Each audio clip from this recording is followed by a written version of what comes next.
Good evening, everyone. Welcome on in. Glad you're here.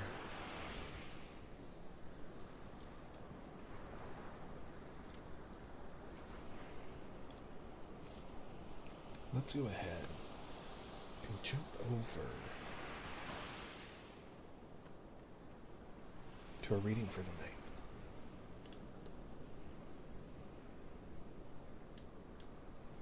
Perfect. Hopefully, you're all doing well.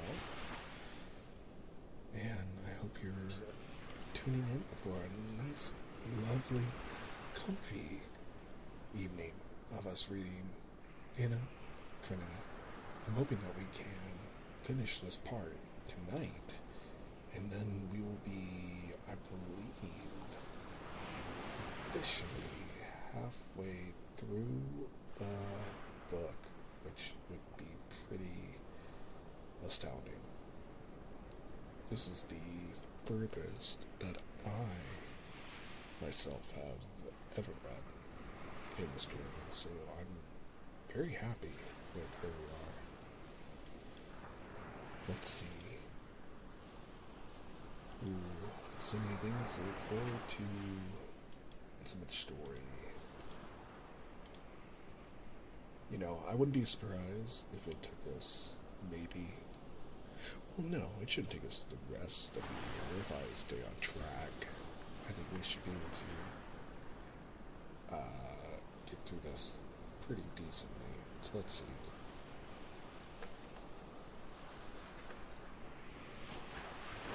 I'm glad you guys are here.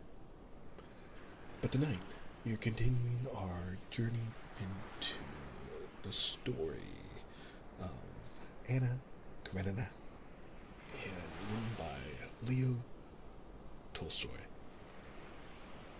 translated from Russia to English by, I believe,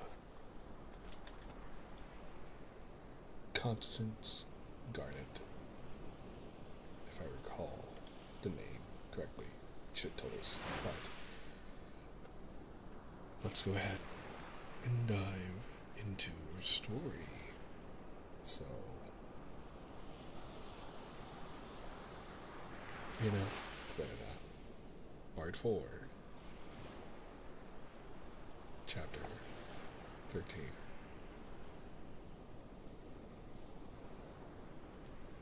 When they rose from table, Levin would have liked to follow Kitty into the drawing room, but he was afraid she might dislike this, as to obviously paying her attention. I always didn't like that little play, like having to pretend that you're not interested, or you don't want to get too much attention. That's obvious. The little game when it comes to it. Hello, Shaka. Thank you for the head pats. Thank you. And thank you for the hydrate. I'll hydrate right now.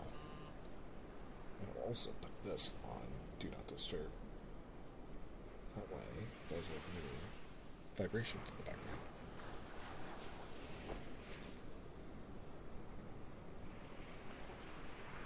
Thank you. And I'll go ahead and stretch.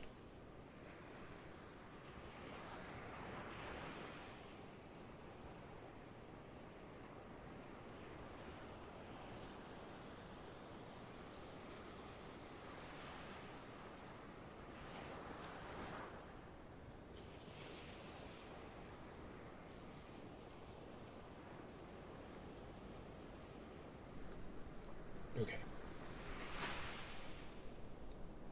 Thank you for paying the shiny tax, Chaka. Thank you. I'm glad you're here. Anyway, going back to the story.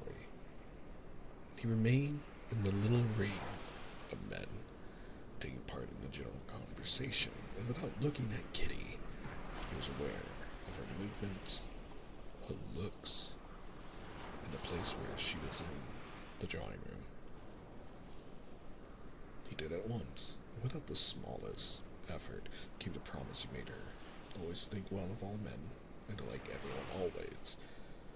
The conversation fell on the village commune in which Petsov saw a sort of special principle called by him the choral principle. Levin did not agree with Pestsov nor with his brother, who had a special attitude of his own, both admitting and not admitting the significance of the Russian commune. But he talked to them, simply trying to reconcile and soften their differences. He was not in the least interested in what he said himself, and even less so in what they all said. All he wanted was that they and everyone should be happy and contented. He knew now the one thing of importance, and that one thing was at first there, in the drawing room, and then began moving across and came to a standstill at the door. Without turning round, he felt the eyes fixed on him in the smile, and he could not help turning round. She was standing in the doorway with Shabatsky, looking at him. "I thought you were going towards the piano," he said, going up to her. "There's something I miss in the country. Music." "No, I only came to fetch you, and thank you," she said, rewarding him with a smile that was like a gift for coming. "What do they want to argue for? No one ever convinces anyone, you know." "Yes, that's true," said Levin. "It generally happens that one argues warmly, simply, because one can't make out what one's opponent wants to prove."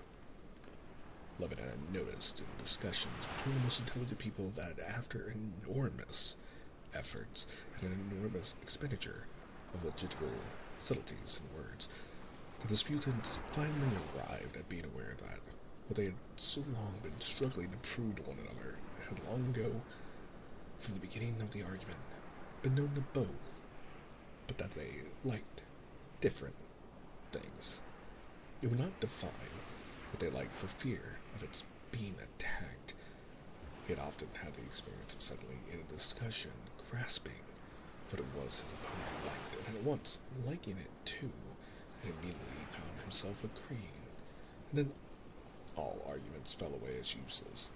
Sometimes, too, he had experienced the opposite, expressing at last what he liked himself, which he was devising arguments to defend, and chancing to express it well and genuinely, he had found his opponent at once agreeing, and ceasing to dispute his position. I tried to say this.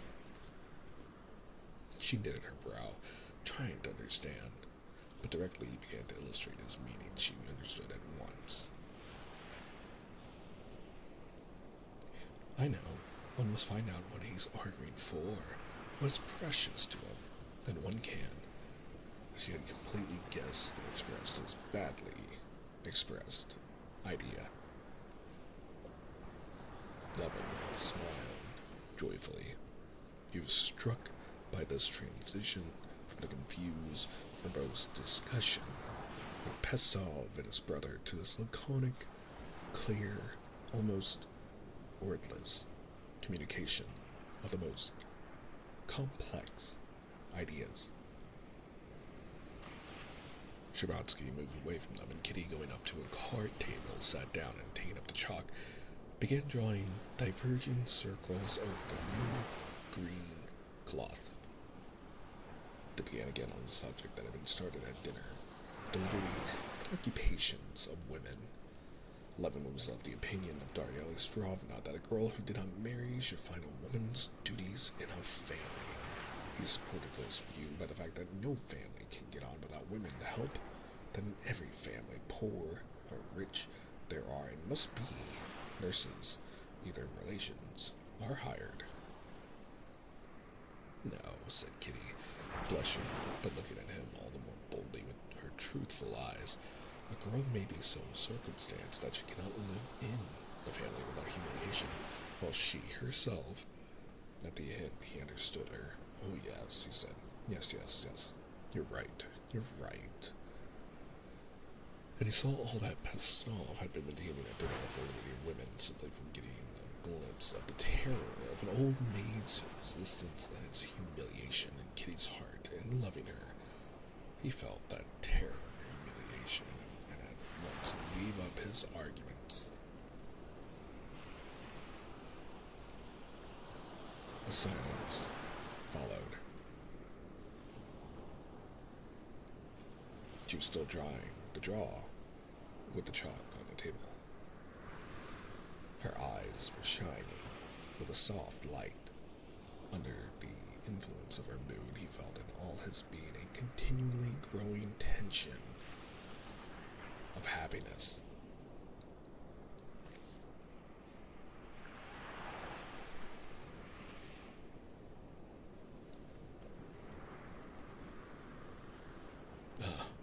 We're scribbling all over the table, she said, and laying down the chalk, she made a movement as though to get up. What? Shall I be left alone without her? He thought with horror, and he took the chalk. Wait a minute, he said, sitting down to the table. I've long wanted to ask you something. He looked straight into her caressing, though frightened, eyes. Please ask it. Here, he said. He wrote the initial letters. W-Y-T-M-I-C-N-B-D-D-T-M-N-O-T. These letters meant, when you told me it could never be, did that mean never, or then?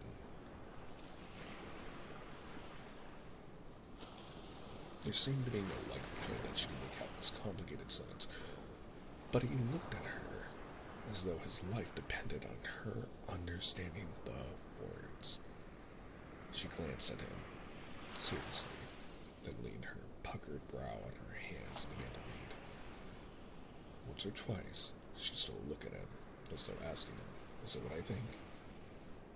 I understand, she said, flushing a little. What is this word? He said, pointing to the end. That's so familiar. It means never, she said, but that's not true. He quickly rubbed out what he had written, gave her the chalk, and stood up. She wrote T-I-C-N-A-D. Dolly was completely comforted in the depression caused by her conversation with Lexi and Strawledge when she caught sight of those two figures, Kitty with the chalk in her hand, with a shy and happy smile looking upwards at Levin, and his handsome figure bending over the table with glowing eyes fastened 1 minute on the table and the next on her. He was suddenly radiant. He had understood and meant. Then I could not answer. Then I could not answer differently. He glanced at her questioningly, timidly. Only then. Yes, her smile answered. And now? Yes. Well, read this. I'll tell you what I should like. She likes so much. She wrote the initial letters. I-Y-C-F-A-F-W-H. This meant, if you could forget and forgive, what happened? He snatched the chalk with nervous, trembling fingers and breaking it, wrote the initial letters of the following phrase. I have nothing to forget and to forgive. I have never ceased to love you. She glanced at him with a smile that did not waver.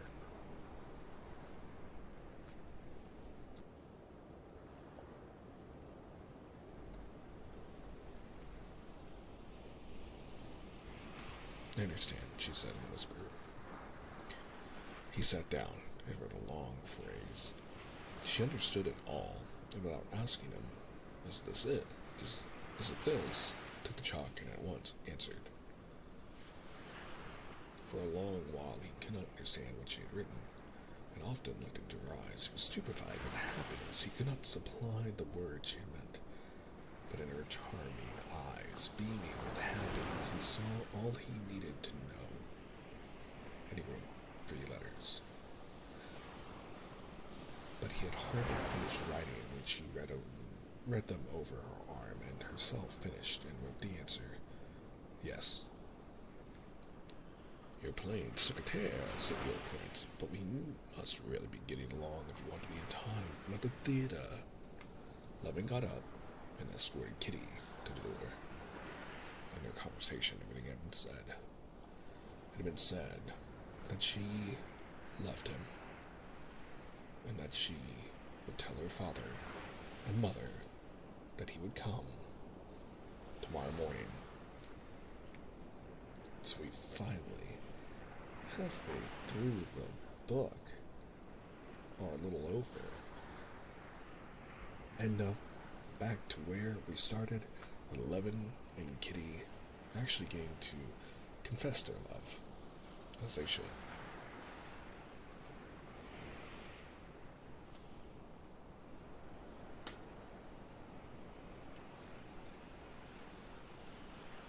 Chapter 14.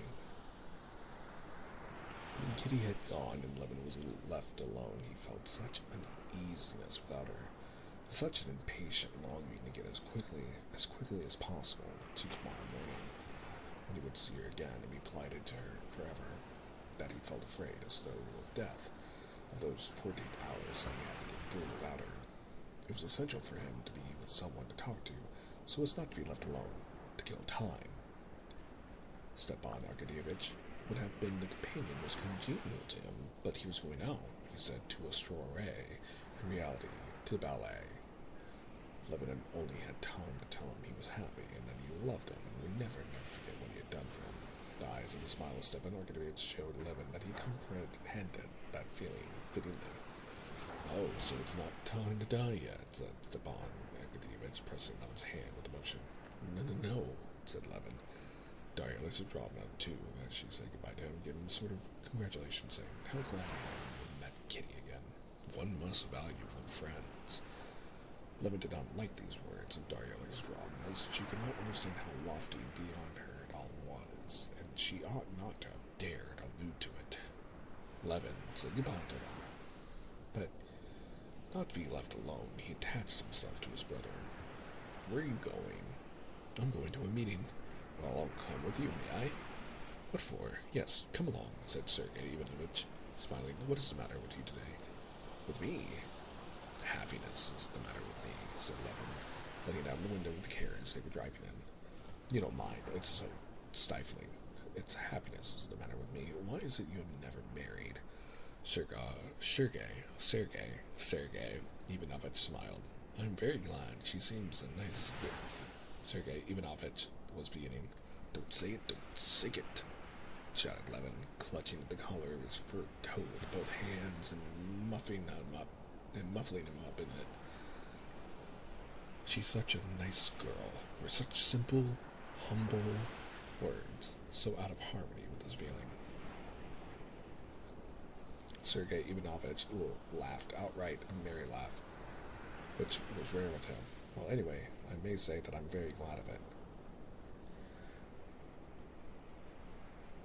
"They may do tomorrow, and nothing more." Nothing. Silence," said Levin, and muffling him once more in his fur coat, he added, "I do like you, son. Well, is it possible for me to be present at the meeting?" "Of course it is. What is your discussion about today?" asked Levin, never ceasing smiling. They arrived at the meeting. Levin heard the secretary hesitatingly read the minutes, which he obviously did not himself understand, but Levin saw from the secretary's face what a good, nice, kind-hearted person he was. That was evident from his confusion and embarrassment reading the minutes. Then the discussion began. They were disputing about the misappropriation of certain sums, the laying of certain pipes, and Sergei Ivanovich was very cutting to two members, and said something at a great length with an air of triumph, and another member, scribbling something on a bit of paper, began timidly at first, but afterwards answered him very viciously and delightfully. And then Viesky, he was there too, said something too, very handsomely and nobly. Levin listened to them, and saw clearly that these missing sums and these pipes were not anything real, and that they were not at all angry, but were all the nicest, kindest people, and everything was happy and charming as possible among them. They did no harm to anyone, and were all enjoying it.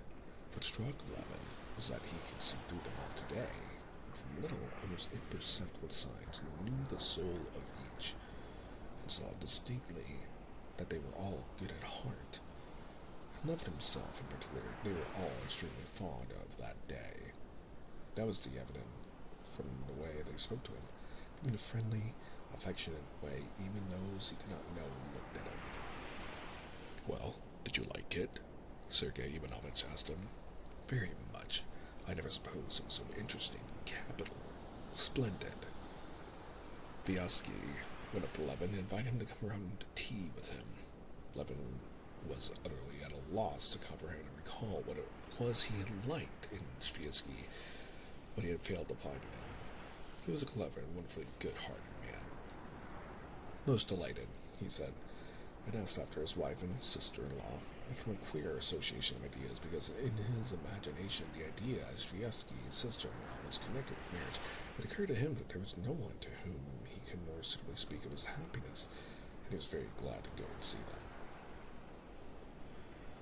Viaski's questioned him about his improvements on his estate, presupposing, as he always did, that there was no possibility of doing anything not done already in Europe, and now this did not in the least annoy Levin. On the contrary, he felt that Viaski was right, that the whole business was of little value, and he saw the wonderful softness and consideration with which Viaski avoided fully expressing his correct view.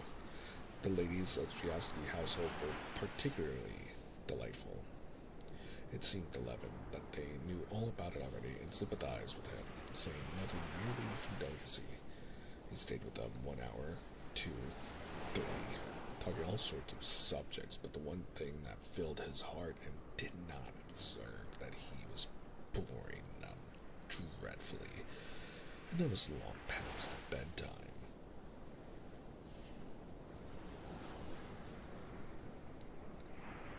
Viaski went to the hall, yawning and wondering at the strange humor his friend was in. It was past 1 o'clock. Levin went back to his hotel and was dismayed at the thought that, all alone now, with his impatience, he had 10 hours still left to get through. The servant, whose turn it was to be up all night, lighted his candles and would have gone away, but Levin stopped him. Wow. Servants having to stay up all night. Well, I guess we still have that in hotels to this day, but still. Well, Jaeger, it's hard not sleeping, isn't it? Sorry, I skipped the line. Light the candles would have gone away, but Levin stopped him. The servant, Igor, whom Levin had noticed before, struck him as a very intelligent, excellent, above all, good-hearted man. Well, Igor, it's hard work not sleeping, isn't it? One's got to put up with it. It's part of our work, you see. In a gentleman's house, it's easier, but then here one makes more.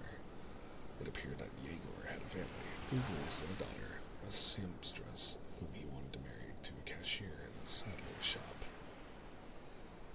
Levin, on hearing this, informed Yegor that, in his opinion, in marriage the work was love, and that with love one would always be happy, for happiness rests only on oneself.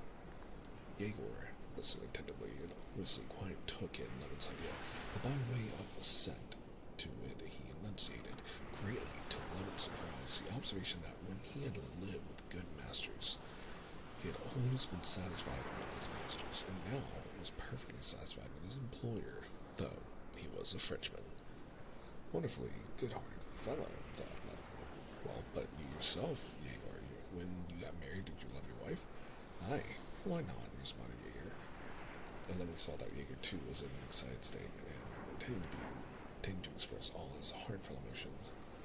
My life too has been a wonderful one. From child up, he was beginning to flash in eyes, apparently catching Levin's enthusiasm just as people catch yawning. But at that moment, a ring was heard. Igor departed, and Levin was left alone.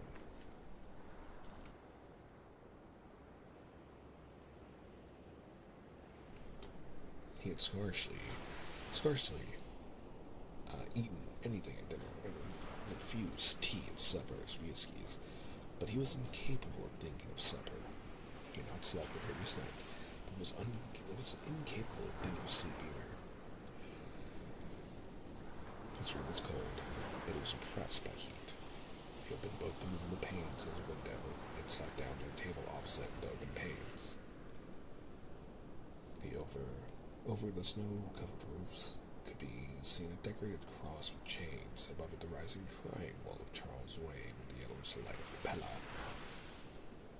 He gazed at the cross, then at the stars, drinking the fresh, freezing air, that flowed evenly into the room and followed as though in a dream the images and memories that rose in his imagination. At 4 o'clock, he heard steps. At 4 o'clock, he heard steps in the passage and peeped out at the door. It was the gambling Niceman whom he knew coming from the club. He walked gloomily, frowning, coughing. Poor unlucky fellow, thought Levin, and tears came into his eyes from love and pity for this man. He would have talked with him and tried to comfort him, but remembering that he had nothing but a shirt on, he changed his mind and sat down again with the open pane to bathe in the cold air and gaze at the exquisite lines of the cross, silent, full of meaning for him, on the mounting lurid yellow star. At 7 o'clock, there was a noise of people polishing the floors and bells ringing in some servant's department, and Levin felt that he was beginning to get frozen. He closed the pane, washed, dressed, and went out into the streets.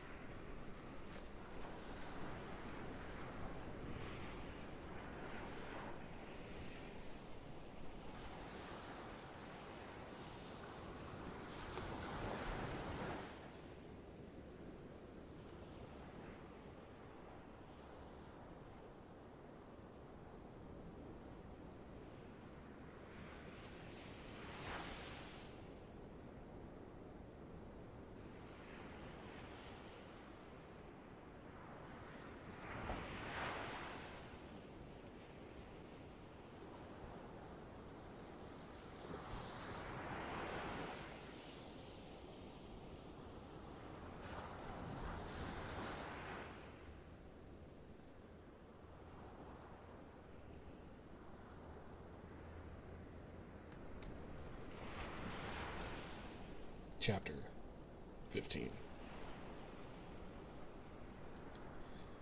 The streets were still empty.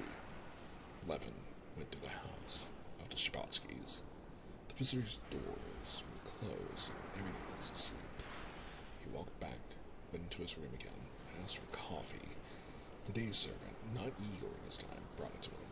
Levin would have been into conversation with him, but a bell rang for the servant, and he went out. Levin tried to drink coffee and put some roll in his mouth, but his mouth was quite at a loss what to do with the roll.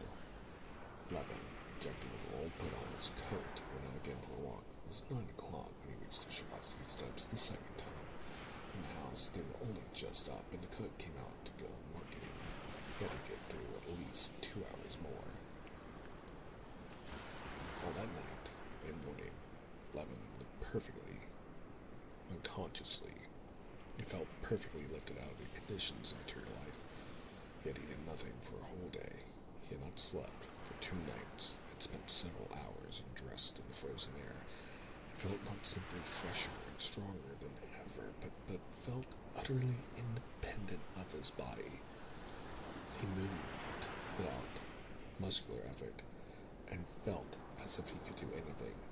He was convinced he could fly upwards or lift the corner of the house if need be. He spent the remainder of the time in the street, incessantly looking at his watch and gazing about him.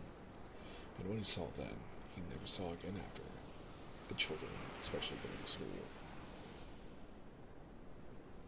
The bluish doves flying down from the city pavement.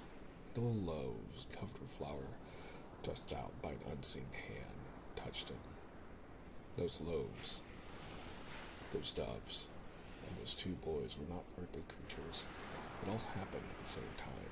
The boy ran towards the dove and ran smiling at Levin. The dove, with a whir of her wings, darted away, flashing in the sun amid grains of snow that quivered in the air, while from the little window there came a smell of fresh baked bread and the loaves put out.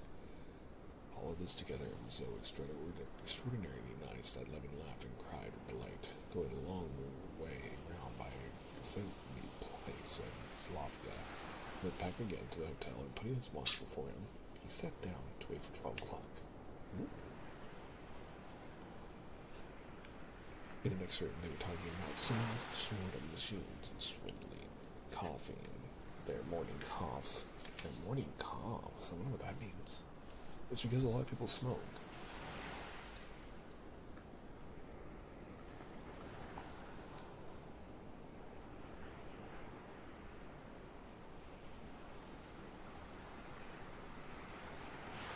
They did not realize that the hand was near 12. The hand reached it. 11 went out onto the steps. The sledge drivers clearly knew all about it. They crowded around Levin with happy faces, quarreling among themselves and offering their services, trying not to offend the other sledge drivers and promising to drive with them too. Levin took one and told him to drive to Shabatsky's. The sledge driver was splendid, in a white shirt collar sticking out over his overcoat and into his strong, full-blooded redneck. The sledge was high and comfortable, and altogether such a one as Levin never drove in after. The horse was a good one and tried to gallop but didn't seem to move. The driver knew the Shabatsky's house and drew up at the entrance with a curve of his arm and a whoa, especially indicative of respect for his fare. The Shabatsky's hall porter certainly knew all about it. There was evident a smile in his eyes in the way he said, "Well, it's a long while since you've been to see us, Konstantin Dmitrovich." Not only he knew all about it, but he was unmistakably delighted and making efforts to conceal his joy, looking into his kindly old eyes. I didn't realize it means something new in his happiness. "Are they up? Pray walk in, leave it here," said he, smiling as Levin would have come back to take his hat. That meant something. "To whom shall I announce your honor?" asked the footman. The footman, a young man in one of the new school of footmen, a dandy, was a very kind-hearted good fellow, and he too knew all about it. "The princess, the prince, the young princess," said Levin. The first person he saw was Mademoiselle Linon. She walked across the room, and her ringlets and her face were beaming. He had only just spoken to her, and suddenly he heard the rustle of a skirt at the door, and Mademoiselle Linon vanished from Levin's eyes. A joyful terror came over at the nearness of his happiness.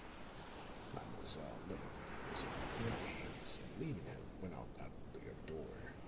Directly she had gone out, swift light steps sounded on the parquet.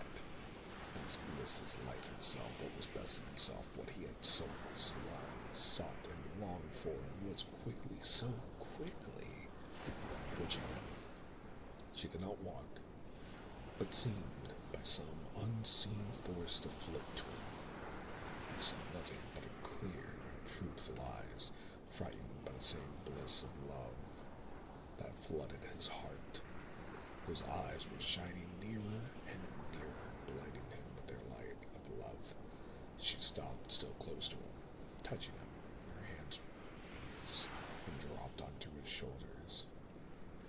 She had done all she could. She ran up to him and gave herself up entirely, shy and happy. He put his arms round her and pressed his lips to her mouth that sought his kiss. She, too, had not slept all night, and had been expecting him all morning. Her mother and father had consented without demur and were happy in their happiness. She had been waiting for him.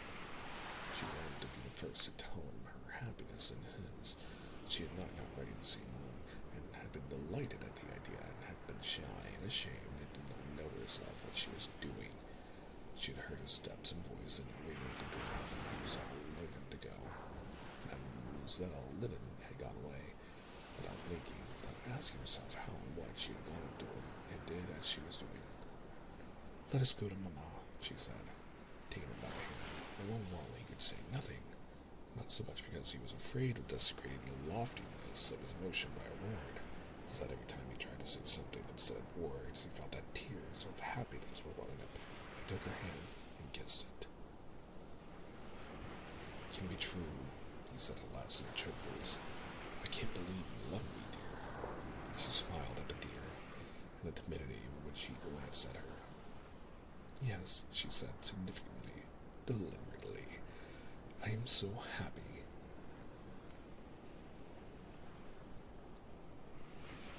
Not letting go his hands, she went into the drawing room, The princess, seeing them, breathed quickly and immediately began. Lost my place.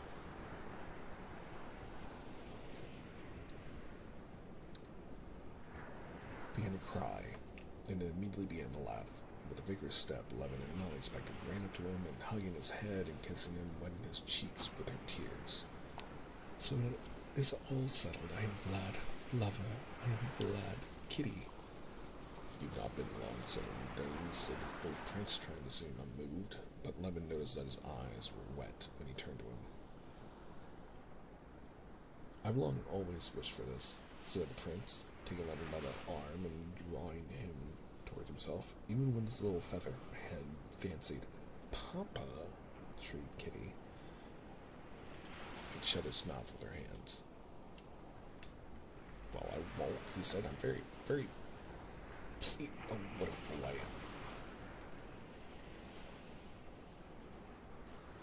He embraced Kitty, kissed her face, her hand, her face again, and made the sign of the cross over her.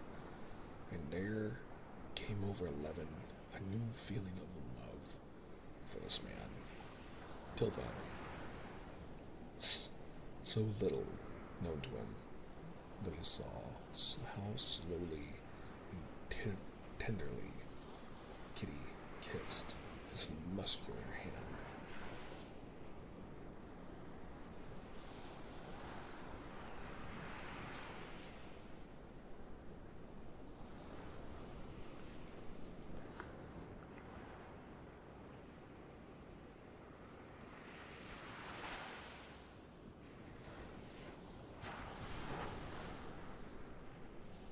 Chapter 16.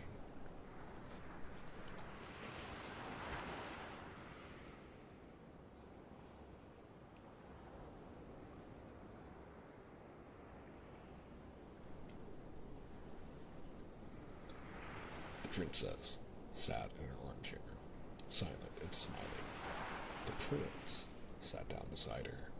Kitty stood by her father's chair, still holding his hand. All were silent. The princess was the first to put everything into words and to translate all thoughts and feelings into practical questions, and all equally felt this strange and painful for the first minute. When is it to be? We must have the benediction announcement. When's the wedding to be? What do you think, Alexander? There he is, said the old prince, pointing to Levin. He's the principal person in the matter. When? Said Levin, blushing. Tomorrow, if you ask me, I should say. The benediction today and the wedding tomorrow. Come, mon cher, that's nonsense. Well, in a week.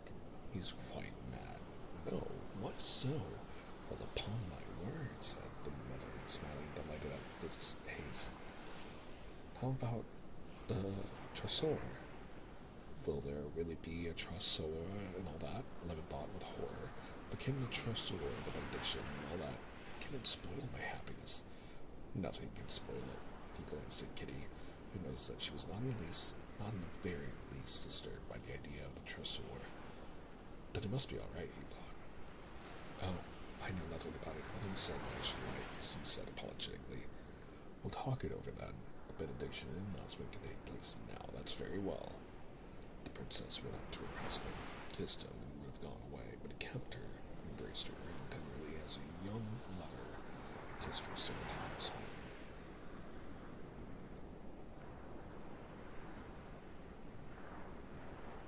The old people were obviously muddled for a moment and did not quite know whether it was they who were in love again or their daughter, when the prince and the princess had known Levin went up to his betrothed and took her hand. He was self-possessed now and could speak, and he had a great deal he wanted to tell her, but he said not at all what he had to say. Oh, I knew it would be so. I never hoped for it, and yet in my heart I was always sure, he said. I believed that it was ordained. And I, she said, even when she stopped and went on again, looking at him resolutely with her truthful eyes. Even when I thrust from me my happiness, I always loved you more. I always loved you alone. Hello, Rojo. Date for paying the shiny tax.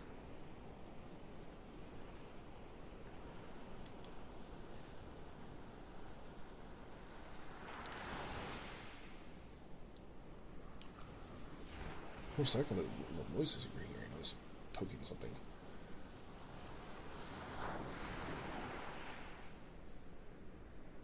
Wow, I think my mic might be a little hot tonight. There we go. That should help. Okay. Yeah. Thank you. It's good to see you. Hope you're having a good night.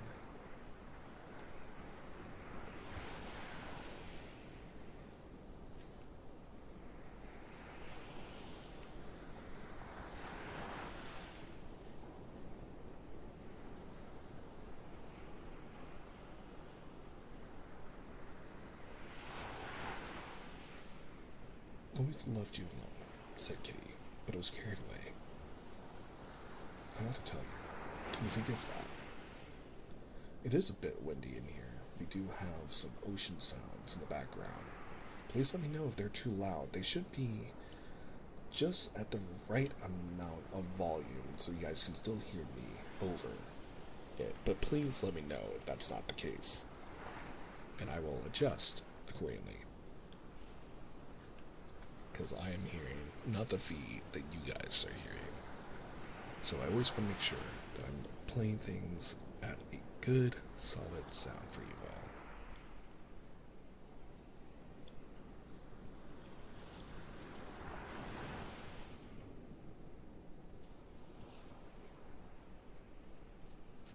all. I recorded the wind, the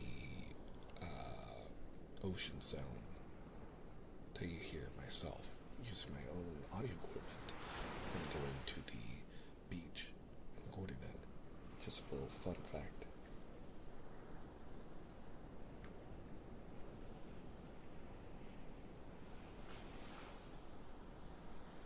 Going back to Kitty saying that, asking for forgiveness for when she was very much obviously in love with a certain ne'er-do-well kind of character.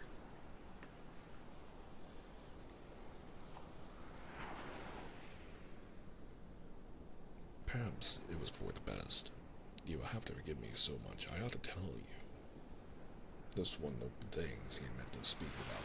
He had resolved from the first to tell her two things: that he was not chaste as she was, and that he was not a believer. He was agonizing, but he considered he ought to tell her both these facts. No, not now. Later, he said. Very well, later, but you must certainly tell me. I'm not afraid of anything. I want to know. Now it is settled. He added, settled that you will take me whatever I may be. You won't give me up, yes? Yes. Their conversation was interrupted by Mademoiselle Lennon, who, with an affected but tender smile, came to congratulate her favorite pupil. Before she had gone, the servants came in with their congratulations. Then relations arrived, and there began that state of blissful absurdity from which Levin did not emerge till the day after his wedding.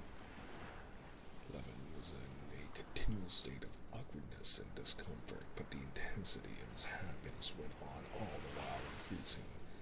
He felt continually that a great deal was being expected of him, but he did not know, and he did everything he was told, and it all gave him happiness. He thought his engagement would have nothing about it like others, that the ordinary conditions of engaged couples would spoil his special happiness, but it ended in his doing exactly as other people did, and his happiness being only increased thereby, becoming more and more special, more and more unlike anything that had ever happened. Now, we shall have sweetmeats to eat, said Mademoiselle Lennon, and Levin drove off to buy sweetmeats. Well, I'm very glad, said Fieschi. I advised you to get the bouquets from Flamins. Oh, are they wanted? And he drove to Flamins. His brother offered to lend him money, as he would have so many expensive presents to give. Oh, are presents wanted? And he galloped to Folds, and at the confectioner's, and at the Flamins, and at Folds, he saw that he was expected. They were pleased to see him, and prided themselves on his happiness, just as everyone whom he had to do with during those days. What was extraordinary was that everyone not only liked him, but even people previously unsympathetic, cold, and callous were enthusiastic over him, gave way to him in everything, treated his feelings with tenderness and delicacy, and shared his conviction that he was the happiest man in the world because his betrothed was beyond perfection. Kitty, too, felt the same thing. When Countess Nordstein ventured to hint that she had hoped for something better, Kitty was so angry and proved so conclusively that nothing in the world could be better than Levin, that Countess Nordstein had to admit it when Kitty's presence never met Levin without a smile of ecstatic admiration.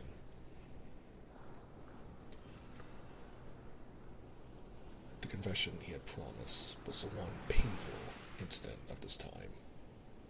He consulted the old prince, and with his sanction, gave Kitty his diary, in which there was written the confession that tortured him. He had written this diary at the time with a view to his future wife. Two things caused him anguish: his lack of purity and his lack of faith. His confession of unbelief passed unnoticed. She was religious, had never doubted the truths of religion, but his external unbelief did not affect her in the least.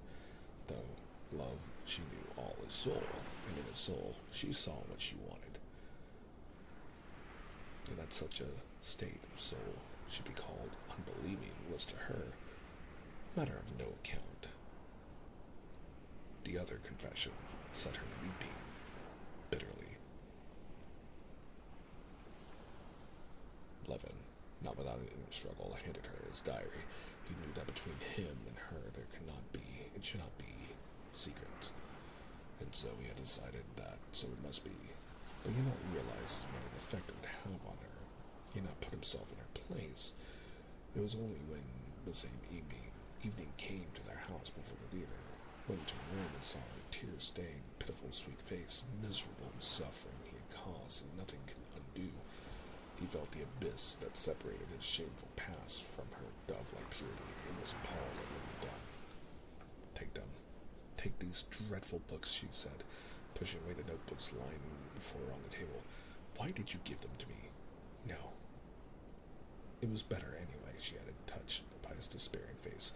But it's awful, awful. His head sank, and he was silent. He could say nothing. You can't forgive me.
Apologies for the dog getting very excited there for a second.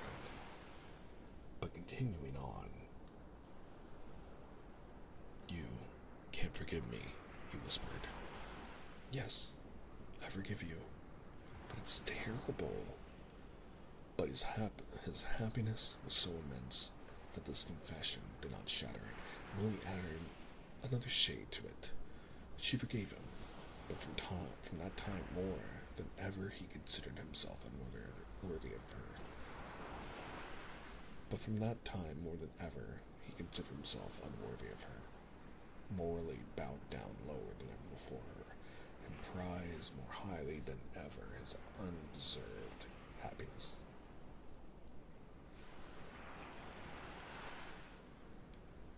Chapter 17.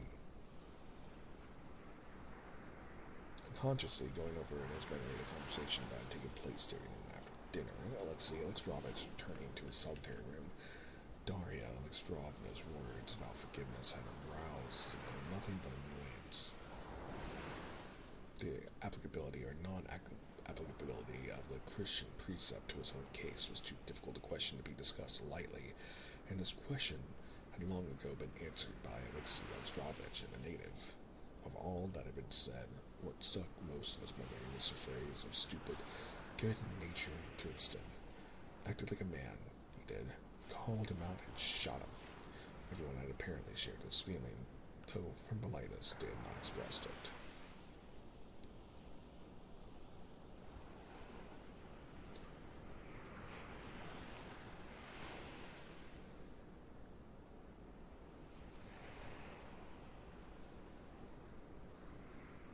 Remember, Alexei is the husband of Anna Karenina, who is currently being cheated on by Anna. Very sad. But the matter is settled. It's useless thinking about it. Alexei Alexandrovich told himself, and thinking of nothing but the journey before him and the revision work he had to do, he went out into his room and asked the porter who escorted him where his man was. The porter said that the man had only just gone out. Alexei Alexandrovich ordered tea to be sent to him, sat down at the table, and taking the guidebook, began considering it out of his journey. 2 telegrams, said his manservant coming into the room. I beg your pardon, Your Excellency. I'd only just that minute gone out. Alexei Alexandrovich took the telegrams and opened them. The first telegram was the announcement of Stremal's apartment to be the very post Karenin had coveted.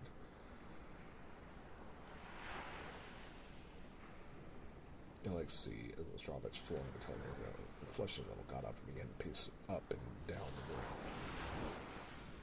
"Coup volt pedir dementet," he said, meaning by course the persons responsible for the appointment.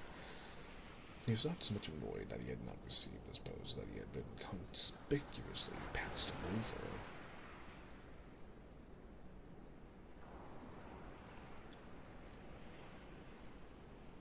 Stremalov, being Alexei's opponent in the government, so his opponent won over him. He'd been conspicuously passed over, but it was incomprehensible, amazing to him that they did not see that the wordy phrase Mongers Stremal was the last man fit for it. How could they fail to see how they were ruining themselves and lowering their prestige by this appointment? Also, Dawn, hello, good to see you. Something else in the same line, he said to himself bitterly, opening the second telegram. The telegram was from his wife. Her name, written in blue pencil, Anna, was the first thing that caught his eye. "I am dying. I beg, I implore you to come. I shall die easier with your forgiveness," he read.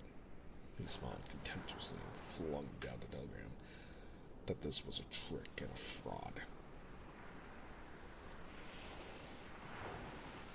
Of that, he thought for the first minute, there could be no doubt. There is no deceit she would stick at. She was near her confinement. Perhaps it is the confinement, but what can be their aim?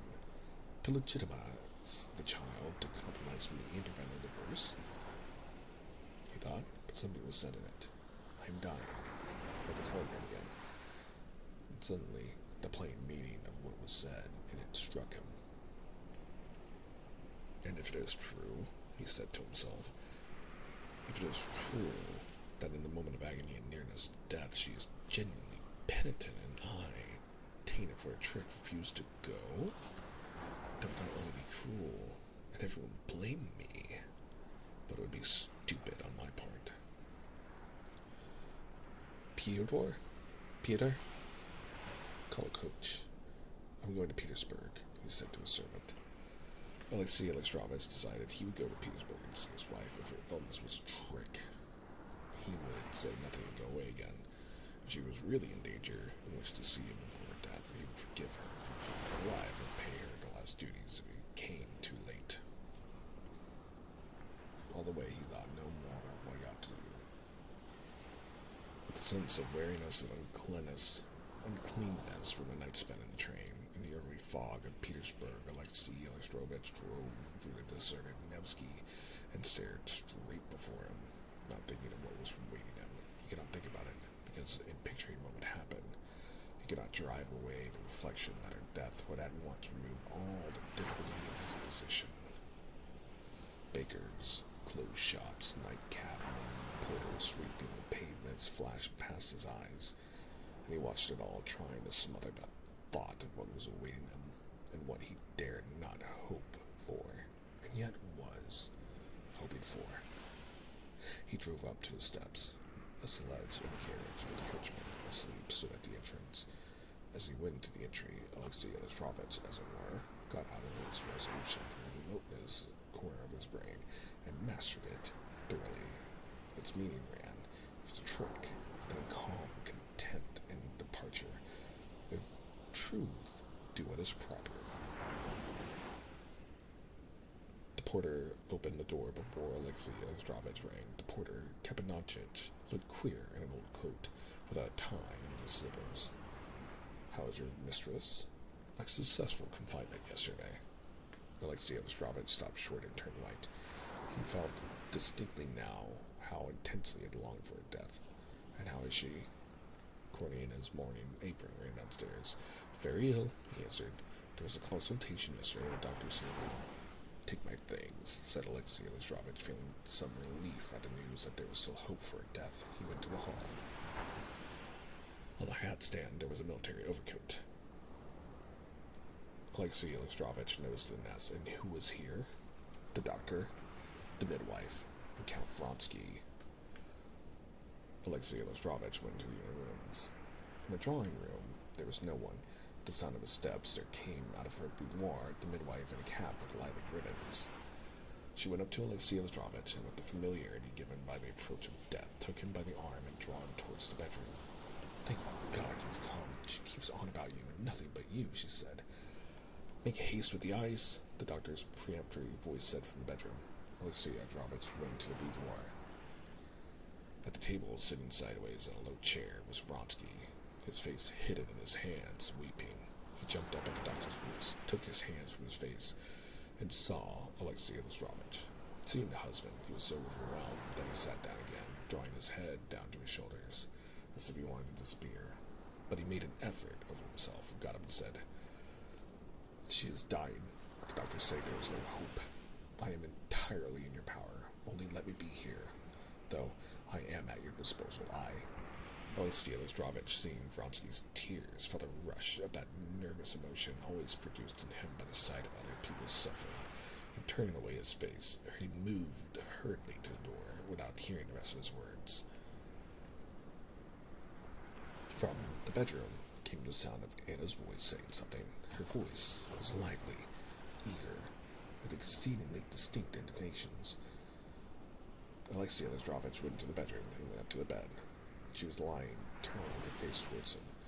Her cheeks were flushed crimson, her eyes glittered, her little white hands, thrust out from the sleeves of her dressing gown, were playing with the quilt, twisting it about. It seemed as though she were not only well and blooming, but in the happiest frame of mind. She was talking rapidly, musically, and with exceptionally correct articulation and expressive intonation. For Alexei, I was speaking of Alexei Alexandrovich. A strange and awful thing that both are Alexei, isn't it? Alexei would not refuse me. I should forget. He would forgive. But why doesn't he come? He's so good. He doesn't know himself how good he is. Oh my God, what agony. Give me some water, quick. Oh, that will be bad for her, for my little girl. Oh, very well then. Give her to a nurse. Yes, I agree. It's better, in fact. He'll be coming. It will hurt him to see her. Give her to the nurse.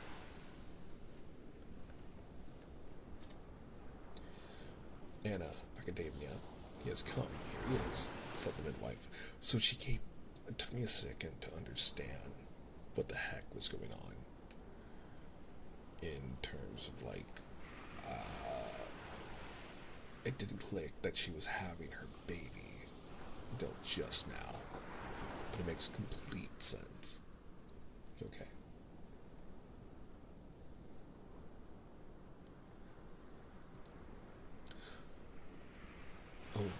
nonsense. Anna went on, not seeing her husband. No, give her to me. Give me my little one. He has not come yet. You say he won't forgive me because you don't know him. No one knows him. I'm the only one. And it was hard for me even.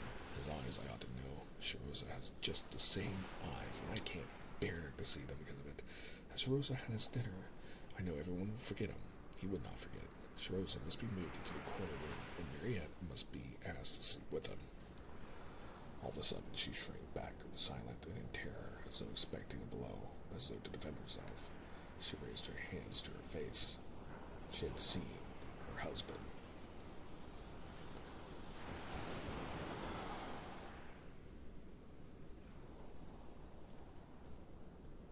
Sorry, just had a memory. No, no, she began. I am not afraid of him. I am afraid of death. Alexei, come here. I am in a hurry. Because I have no time. I'm not long left to live. The fever will begin directly, and I shall understand nothing more. Now I understand. I understand it all. I see it all. Alexei Alexandrovich's wrinkled face wore an expression of agony. He took her by the hand and tried to say something, but he could not utter it. His lower lip quivered, but he still went on, struggling with his motion. And only now and then glanced at her. Each time he glanced at her, he saw her eyes gazing at him with such passionate and triumphant tenderness as he had never seen in them. Wait a minute, you don't know. Stay a little, stay. She stopped, as though collecting her ideas. Yes, she began. Yes. This is what I want to say. Don't be surprised at me. I'm still the same, but there is another woman in me. I'm afraid of her. She loved that man, and I tried to hate you. I cannot forget about her that used to be. I'm not that woman. Now I'm my real self. All myself. I'm dying now. I know I shall die. Ask him. Even though I feel, see here, the weights on my feet, my hands, my fingers. See how huge they are. But this will soon all be over. Only one thing I want. Forgive me. Forgive me quite. I'm terrible, but my nurse used to tell me, the holy martyr. What was her name? She was worse. And I'll go to Rome.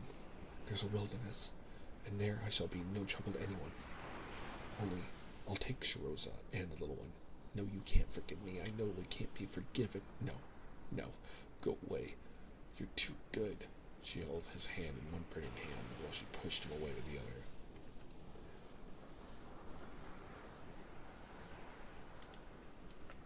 The nervous agitation of Alexei Ostrovich kept increasing.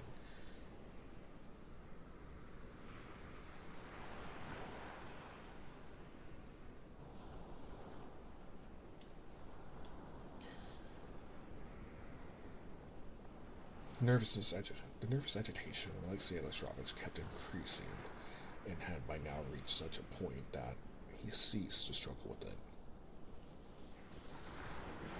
He suddenly felt that he had regarded his nervous agitation was, on the contrary, a blissful spiritual condition that gave him all at once a new happiness he had never known.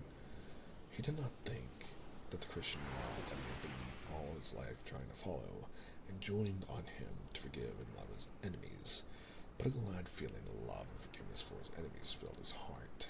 He knelt down and laid his head in the curve of her arm, which burned him as with fire through the sleeve. He sobbed like a little child. She put her arm around his head, moved towards him, and with defiant pride lifted up her eyes. That is he. I knew him. Now, forgive me, everyone. Forgive me. They've come again. Why don't they go away? Oh, take these cloaks off me. The doctor loosed her hands, carefully laid her on the pillow, and covered her up to the shoulders. She lay back submissively and looked before her with beaming eyes. Remember one thing, that I need nothing but forgiveness, and I want nothing more. Why doesn't he come? She said, turning the door towards Vronsky. Do come, do. Give him your hand. Vronsky came to the side of the bed and seeing Anna again, hid his face in his hands. Uncover your face and look at him. He's a saint, she said. Oh, uncover your face. Do uncover it, she said angrily. Alexei Alexandrovich, do uncover his face. I want to see him. Alexei Alexandrovich took Vronsky's hands and drew them away from his face, which was awful, with the expression of agony and shame upon it. Give him your hand. Forgive him. Alexei Alexandrovich gave him his hand, not attempting to restrain the tears that streamed from his eyes. Thank God, she said. Now everything is ready. Oh, only to stretch my legs a little. There, that's capital. How badly these flowers are done. Not a bit like a violet, she said, pointing to the hangings. My God, when will it end? Give me some morphine. Doctor, give me some morphine. Oh my God. And she tossed about on the bed. The doctor said it was a puerperal fever, and that it was a 99 chances in 100 it would end in death. The whole day long there was fever, delirium, and unconsciousness. At midnight, the patient lay without consciousness and almost without pulse. The end was expected every minute. Vronsky had gone home, but in the morning he came to inquire, and Alexei Alexandrovich, meeting him in the hall, said, "Better stay. She might ask for you," and himself led him into his wife's boudoir. Towards morning, there was a return again of excitement, rapid thought and talk, and again it ended in unconsciousness. On the third day, it was the same thing, and the doctor said there was hope. That day, Alexandrovich went to the boudoir where Vronsky was sitting, and closing the door, sat down opposite of him. "Alexei Alexandrovich," said Vronsky, feeling that a statement of the position was coming. "I can't speak. I can't understand. Spare me. However hard it is for you, believe me, it is more terrible for me." He would have risen, but Alexei Alexandrovich took him by the hand and said, "I beg you to hear me out. It is necessary. I must explain my feelings, the feelings that have guided me and will guide me, so that you may not be in error regarding me. You know, I had resolved on a divorce and had begun to take proceedings. I will conceal from you that in the beginning I was in uncertainty. I was in misery. I will confess that I was pursued by a desire to revenge myself on you and on her. When I got the telegram, I came here with the same feelings. I will say more. I longed for her death, but..." He paused, pondering whether to disclose or not to disclose his feelings to him. "But I saw her. I forgave her. And the happiness of forgiveness has revealed to me my duty. I forgive completely. I would offer the other cheek. I would give my cloak if my coat be taken. I pray to God only not to take from me the bliss of forgiveness."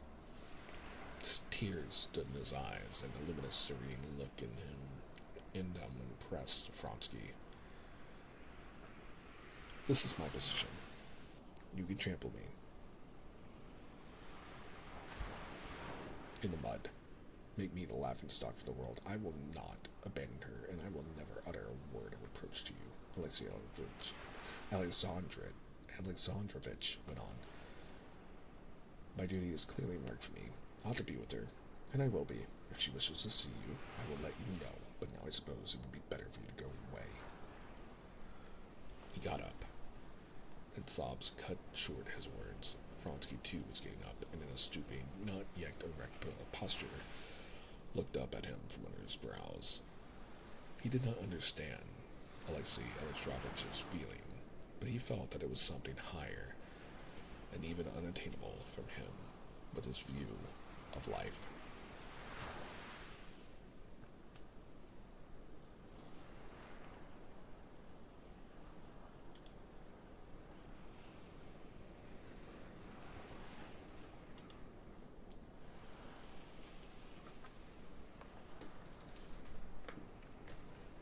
Chapter 18. After a conversation with Alexei Alexandrovich, Vronsky went out onto the steps of the Karenina's house and stood still with difficulty, remembering where he was and where he ought to walk or drive. He felt disgraced, humiliated, guilty, and deprived of all possibility of washing away his humiliation. He felt thrust out of the beaten track along which he had so proudly and lightly walked till then. All the habits and rules of his life that had seemed so firm had turned out suddenly false and ineffable. The betrayed husband, who had figured till that time as a pitiful creature, an incidental and something ludicrous obstacle to his happiness, had suddenly been summoned by her herself, elevated to an awe-inspiring pinnacle, and on the pinnacle that husband had shown himself not malignant, not false, not ludicrous, but kind, and straightforward, and large. Vronsky could not but feel this, and the parts were suddenly reversed.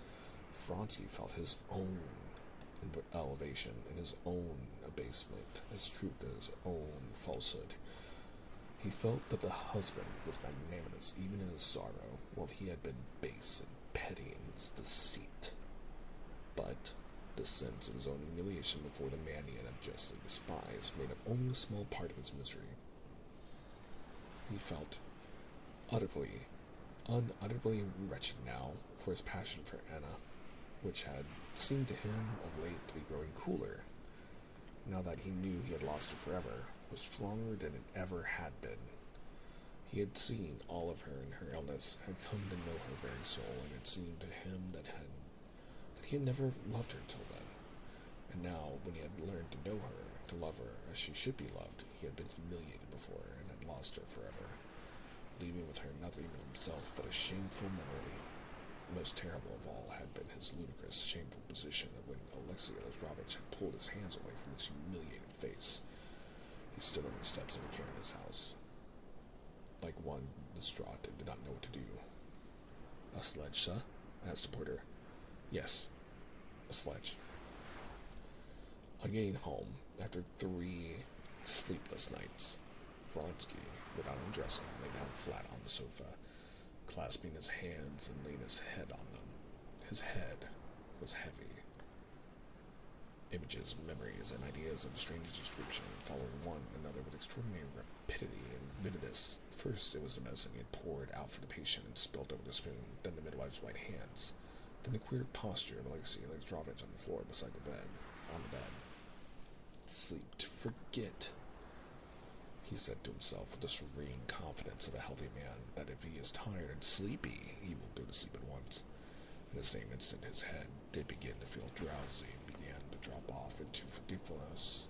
The waves of the sea of unconsciousness had begun to meet over his head, when all at once it was as though a violent shock of electricity had passed over him.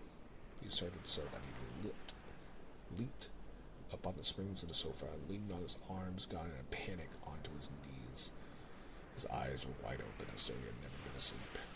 The heaviness in his head and the weariness in his limbs that had felt a minute before had suddenly gone. "Sorry, Dad, I was trying to fix some stuff. Newsflash, it didn't work, so I'm back. Welcome back, Chaka. I may or may not have been lurking as you were working on some stuff. I heard that you did change some things, and I'd be happy to help you out later, if I can. Because I know that you were working on stuff. But hello, Chaka. Good to have you. Welcome back."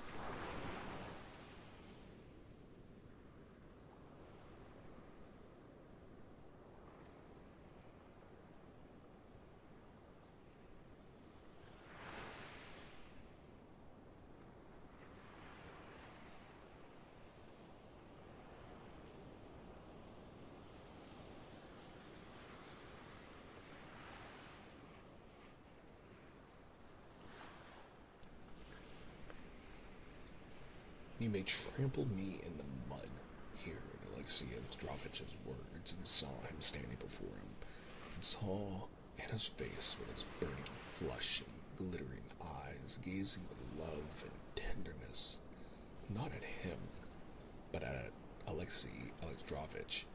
He saw his own, as he fancied, foolish and ludicrous figure when Alexei Alexandrovich took his hands away from his face. He stretched out his legs again, flung himself onto the sofa in the same position, and shut his eyes. To sleep. To forget, he repeated to himself. But with his eyes shut, he saw more distinctly than ever Anna's face as it had been on the memorable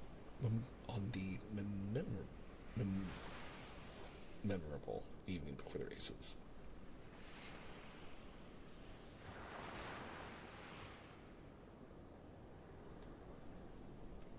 "That is not It will not be, and she wants to wipe it out from memory. But I cannot live without it. How can we be reconciled? How can we be reconciled? He said aloud, and unconsciously began to repeat these words. This repetition checked the rising up of fresh images and memories. Oh, he's going through a breakup, which he felt were thronging in his brain. But repeating words did not check his imagination for long. Again, in extraordinary, rapid succession, his best moments rose before his mind, and then his recent humiliation. Take away his hands, Anna's voice says. He takes away his hand. He takes away his hands and feels the shame struck, an idiotic expression of his face. He still lay down trying to sleep, though he felt there was not the smallest hope of it, and kept repeating stray words from some chain of thought, trying by this to check the rising flood of fresh images. He listened and heard in a strange, mad whisper words repeated. I did not appreciate it. Did not make enough of it. I did not appreciate it. I did not make enough of it. What's this? I'm going out of my mind, he said to himself. Perhaps. What makes men go out of their minds? What makes men shoot themselves? I am Jesus, he answered himself. And opening his eyes, he saw with wonder an embroidered cushion beside him, worked by Varya, his brother's wife. He touched the tassel of the cushion and tried to think of Varya when he had seen her last. But to think of anything extraneous was an agonizing effort. No, he must sleep. He moved the cushion up and pressed his head into it. But he had to make an effort to keep his eyes shut. He jumped up and sat down. That's all over for me, he said to himself. I must think what to do. What is left? His mind ran through his life apart from his love of Anna.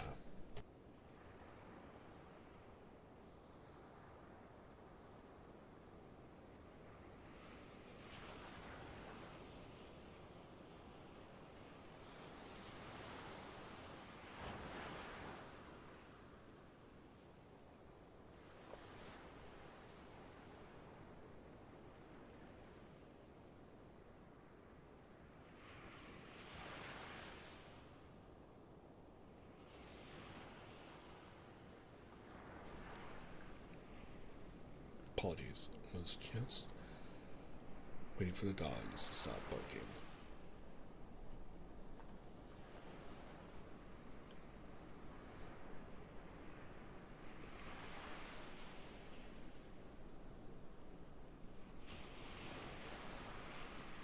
Ambition. Superhovskoy. Society. The court. He could not come to a pause anywhere. All of it had been meaning before. All of it had meaning before, but now there was no reality in it. He got up from the sofa, took off his coat, undid his belt, and uncovering his hairy chest to breathe more freely, walked up and down the room. This is how people go mad, he repeated, and how they shoot themselves to escape humiliation. He added slowly. He went to the door and closed it, and then with fixed eyes and clenched teeth he went to the table, took a revolver, looked around him, turned it to a loaded barrel, and sank into thoughts. For 2 minutes, his head bent forward with an expression of an intense effort of thought. He stood with the revolver in his hand, motionless, thinking.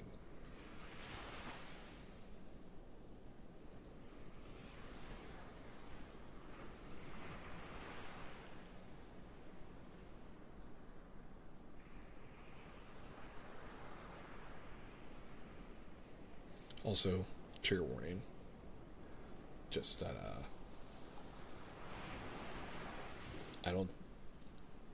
there's gonna be some self-harm that's about to happen.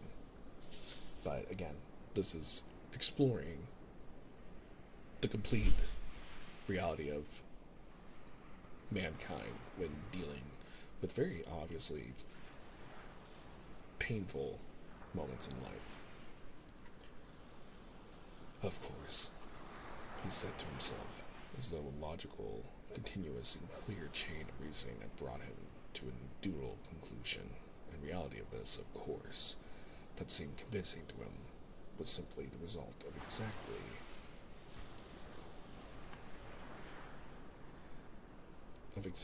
the same circle of memories and images. I lost my place. I'm sorry. I must be getting tired early. I'm sorry. He was simply the result of exactly the same circle of memories and images through which he had passed 10 times already during the last hour. Memories of happiness lost forever. There was the same conception of the senselessness of living in common life, the same consciousness of humiliation. Even the sequence of these images and emotions was the same. Of course, he repeated, when for the third time his thoughts passed again round the same spellbound circle of memories and images, and pulling the revolver to the left side of his chest, and clutching it vigorously with his whole hand, as it were. Squeezing it in his fists, he pulled the trigger.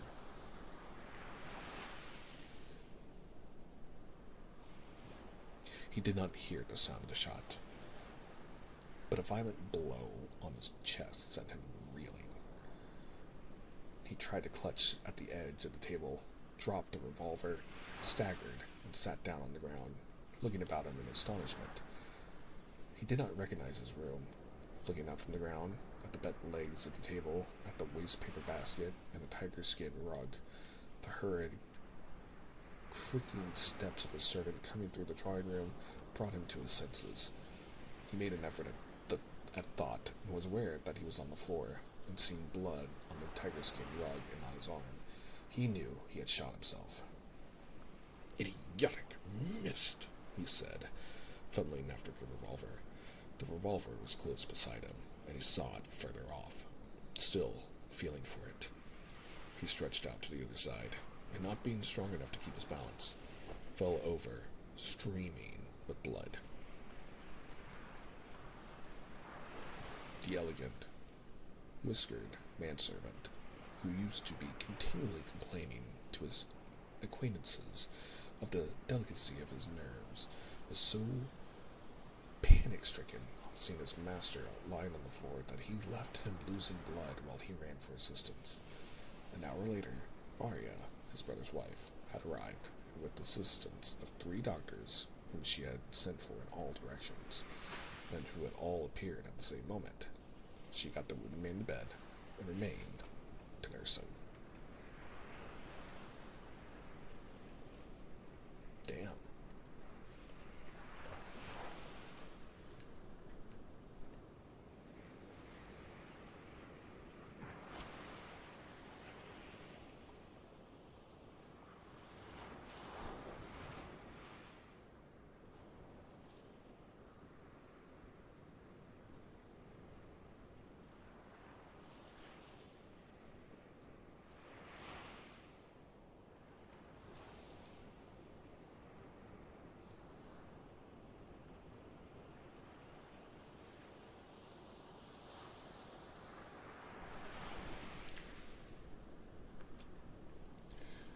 Chapter 19? We made it to chapter 19 this fast? Oh my. It is. Chapter 19. The mistake made by Alexei Alexandrovich in that, when preparing for seeing his wife, he had overlooked the possibility that her repentance might be sincere and he might forgive her and she might not die. This mistake was 2 months after his return from Moscow brought home to him in all its significance.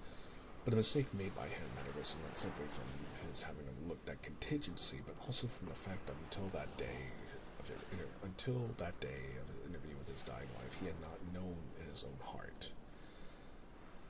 At his sick wife's bedside, he had for the first time in his life given way to the feeling of sympathetic suffering, always aroused in him by the suffering of others, and hitherto looked on by him with shame, as a harmful weakness, and pity for her, and remorse for having desired her death, and most of all the joy of forgiveness, made him at once conscious not simply of the relief of his own sufferings, but of a spiritual peace he had never experienced before. He suddenly felt that the very thing that was the source of his sufferings had become the source of his spiritual joy, that what had seemed insoluble while he was judging, blaming, and hating had become clear and simple when he had forgave and loved.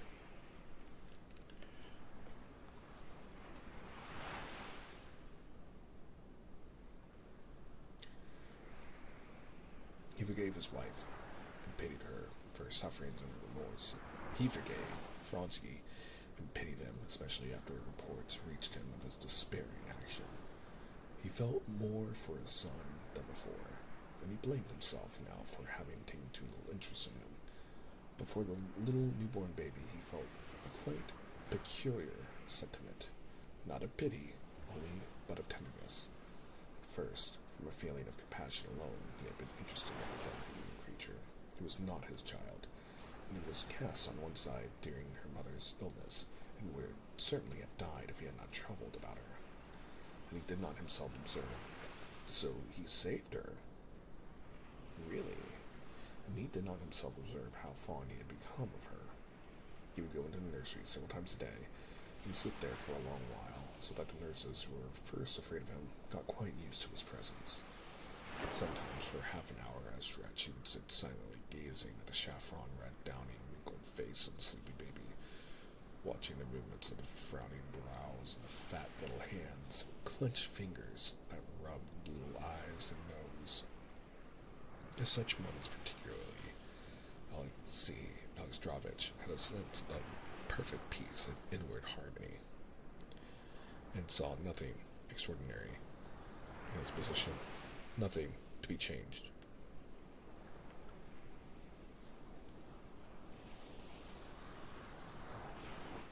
But as time went on,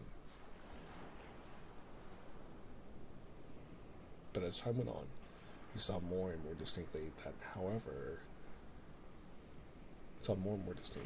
natural the position now seemed to him, he would not long be allowed to remain in it.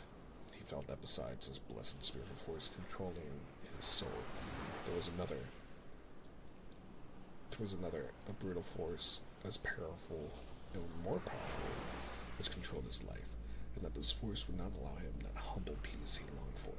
He felt that everyone was looking at him with inquiry and wonder, that he was not understood and that something was expected of him.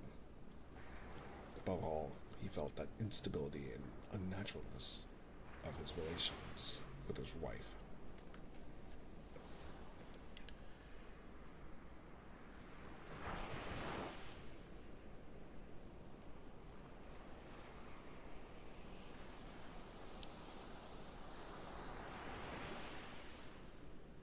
When the softening effect of the near approach of death had passed away, Alexei Alexandrovich began to notice that Anna was afraid of him.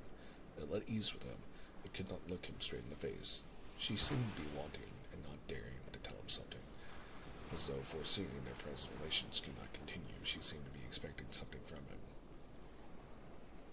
Towards the end of February, it happened that Anna's baby daughter, who had been named Anna too, fell ill. Alexei Alexandrovich was in the nursery in the morning, and leaving orders for the doctor to be sent for, he went to his office. On finishing his work, he returned home at 4. Going into the hall, he saw a handsome groom in a braided livery and a bare fur cape holding a white fur cloak. "Who is here?" asked Alexei Alexandrovich. "Princess Elizaveta Fedorovna Viskaya," the groom answered, and it seemed to Alexei Alexandrovich that he grinned.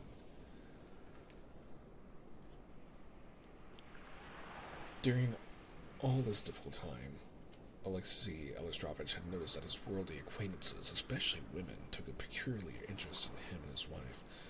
All these acquaintances he observed with difficulty, concealing their mirth at something, the same mirth that he had perceived in the lawyer's eyes, and just now in the eyes of this groom.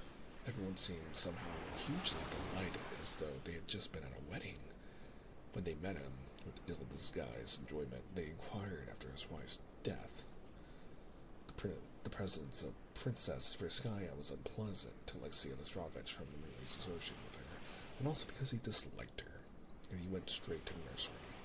In the day nursery, Zerosa, leaning on the table with those legs on a chair, was drawing and chatting away merrily. The English governess, who had during Anna's illness replaced the French one, was sitting near the boy knitting a shawl. She hurriedly got up, curtsied, and pulled Zerosa. Alexei Alexandrovich stroked his son's hair, answered the governess's inquiries about his wife and asked what the doctor had said of the baby. The doctor said it was nothing serious and he ordered a bath, sir. But she is still in pain, said Alexei Petrovich, listening to the baby screaming in the next room. I think it's the wetness, sir, said the Englishwoman firmly. What makes you think, sir? So, he asked, stopping short. It's just as it was at Countess Paul's, sir. They gave the baby medicine, and turned out the baby was simply hungry. The nurse had no milk, sir. Alexei Petrovich pondered, and after standing still a few seconds, he went at the door. The baby was lying with its head thrown back, stiffening itself in the nurse's arm. It would not take the plump breasts offered it, and it never ceased screaming in spite of double hushing of the wet nurse and the other nurse who was bending over her. Still no better, said Alexei Petrovich. She's very restless, answered the nurse in a whisper. Miss Edward said that perhaps the wet nurse has no milk, he said. I think so too, Alexei Petrovich. Then why didn't you say so? Who's one to say it so? To say it to? Who's one to say it to? Anna Karenina is still ill, said the nurse discontentedly. The nurse was an old servant of the family, and her simple words there seemed to Alexei Petrovich an allusion to his position. The baby screamed louder than ever, struggling and sobbing. The nurse, with a gesture of despair, went to it, took it from the wet nurse's arms, and began walking up and down, rocking it.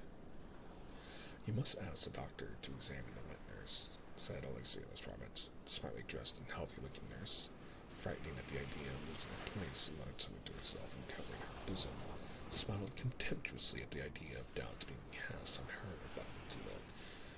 In that smile, too, Alexei Petrovich saw a sneer at his position. Luckless child, said the nurse, hushing the baby and still walking up and down with it.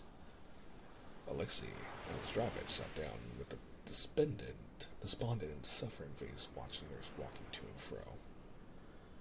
When the child at last was still and had been put in a deep bed, and the nurse, after smoothing the little pillow, had left her, Alexei Petrovich got up and, walking awkwardly on tiptoe, approached the baby.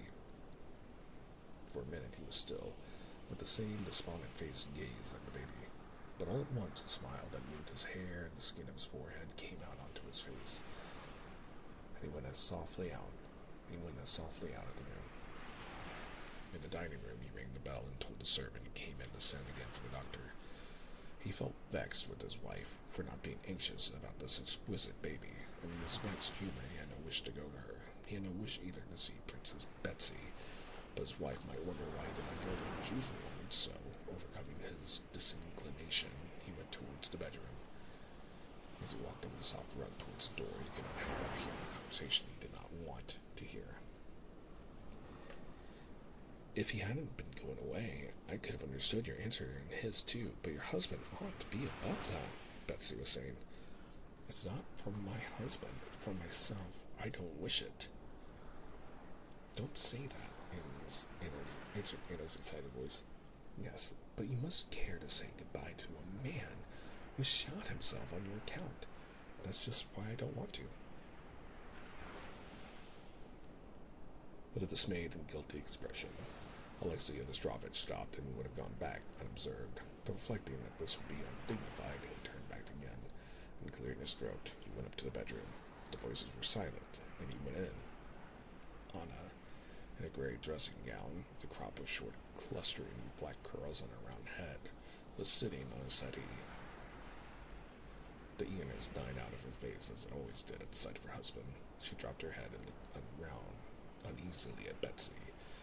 Betsy, dressed in the height of the latest fashion in a hat that towered somewhere over her head like a shade-on lamp, in a blue dress with violet crossway stripes slanting one way on the bodice and the other way on the skirt, was sitting beside Anna, her tall, flat figure held erect. Bowing her head, she greeted Alexei Petrovich with an ironical smile. Ah, she said, as though surprised, I'm very glad you're home. You never put in an appearance anywhere, and I haven't seen your face ever since Anna has been ill. I have heard all about it. Your anxiety. Yes, you're a wonderful husband, she said with a meaning and affable air, as though she was bestowing an order of magnanimity on him for his conduct to his wife.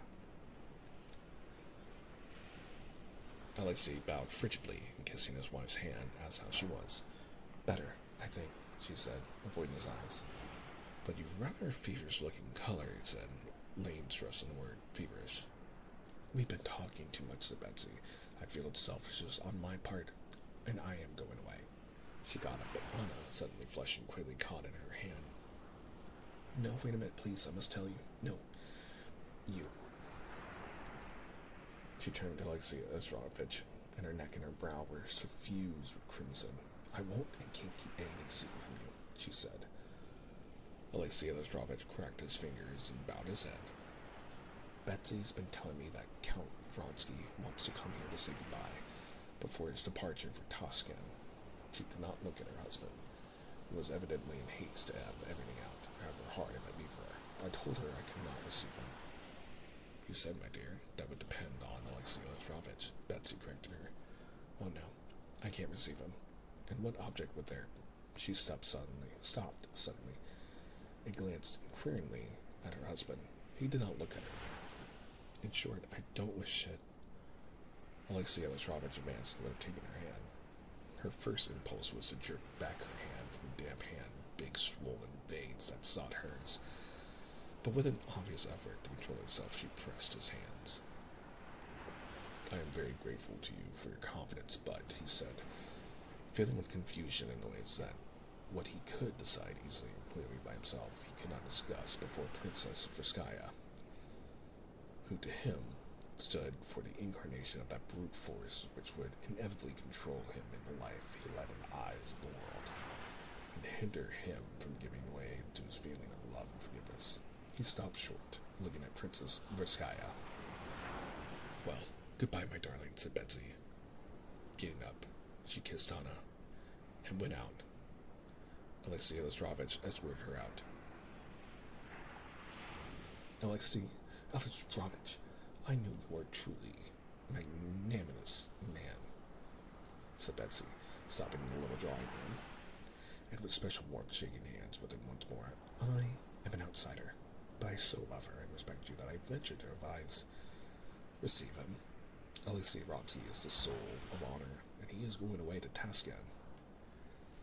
Thank you, Princess, for your sympathy and advice, but the question whether my wife can or cannot see anyone, she must decide herself. He said this from habit, lifting his brows with dignity and reflecting immediately that whatever his words might be, there could be no dignity in his position. He saw this by the suppressed, malicious, and ironical smile with which Betsy glanced at him after this phrase.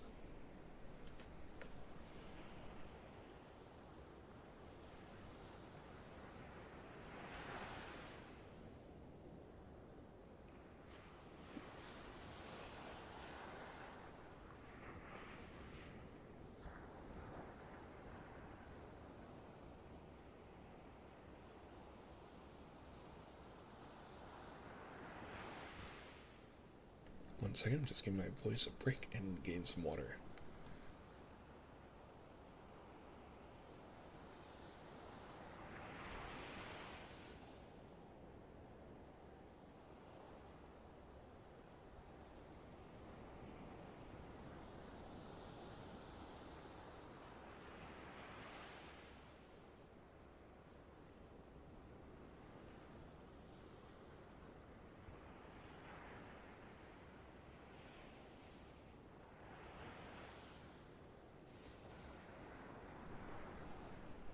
Chapter 20.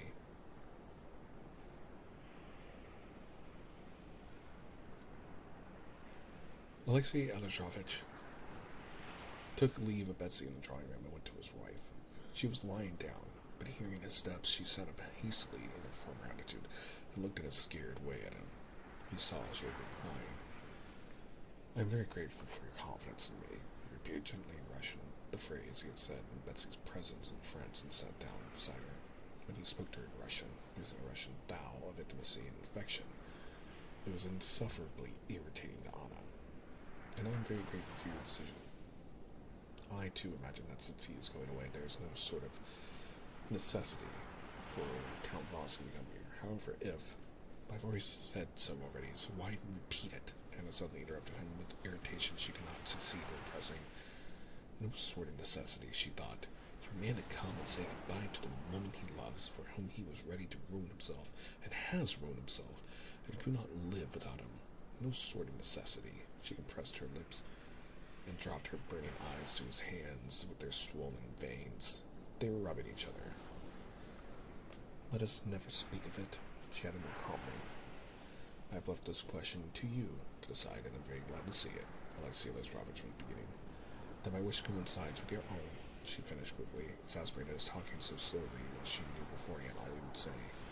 Yes, he assented, and Princess Friskaya's interference in the most difficult private affairs is utterly uncalled for. She especially. I don't believe a word of what's said about her, said Anna quickly. I know she really cares for me. Alexei Lestrovich sighed and said nothing.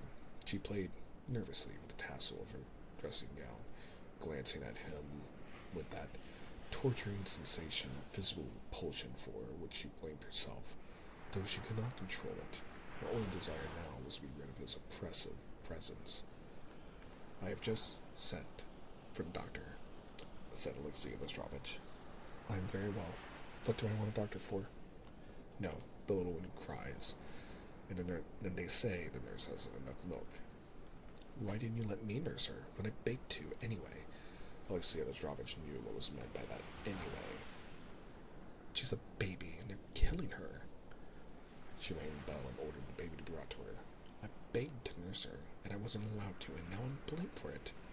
I don't blame. Yes, you do blame me. My God, why didn't I die? She broke into sobs. Forgive me.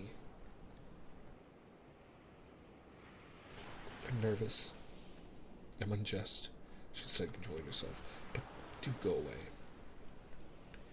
No, you can't go on like this, Alexei Lestrovich said to himself, decidedly as he left his wife's room.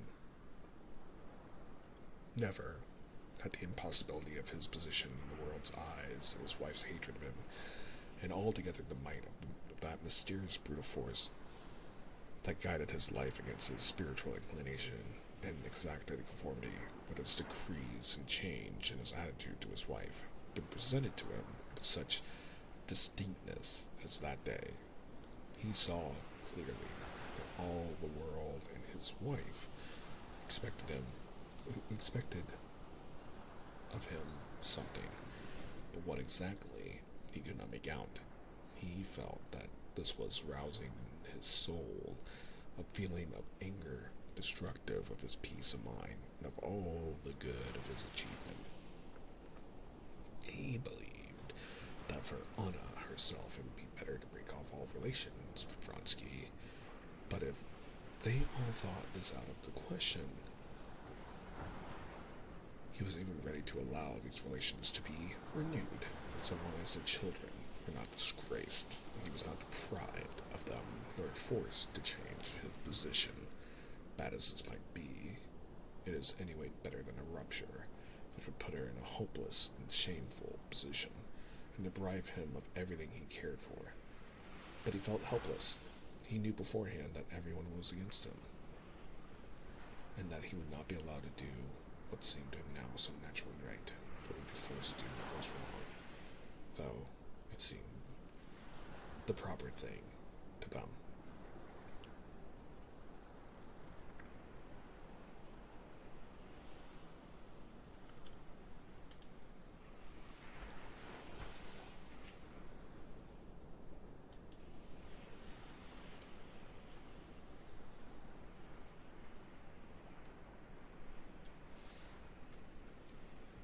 Chapter 21. I believe we're on the last 3 chapters, so we're kind of make sure that we finish up with these 3.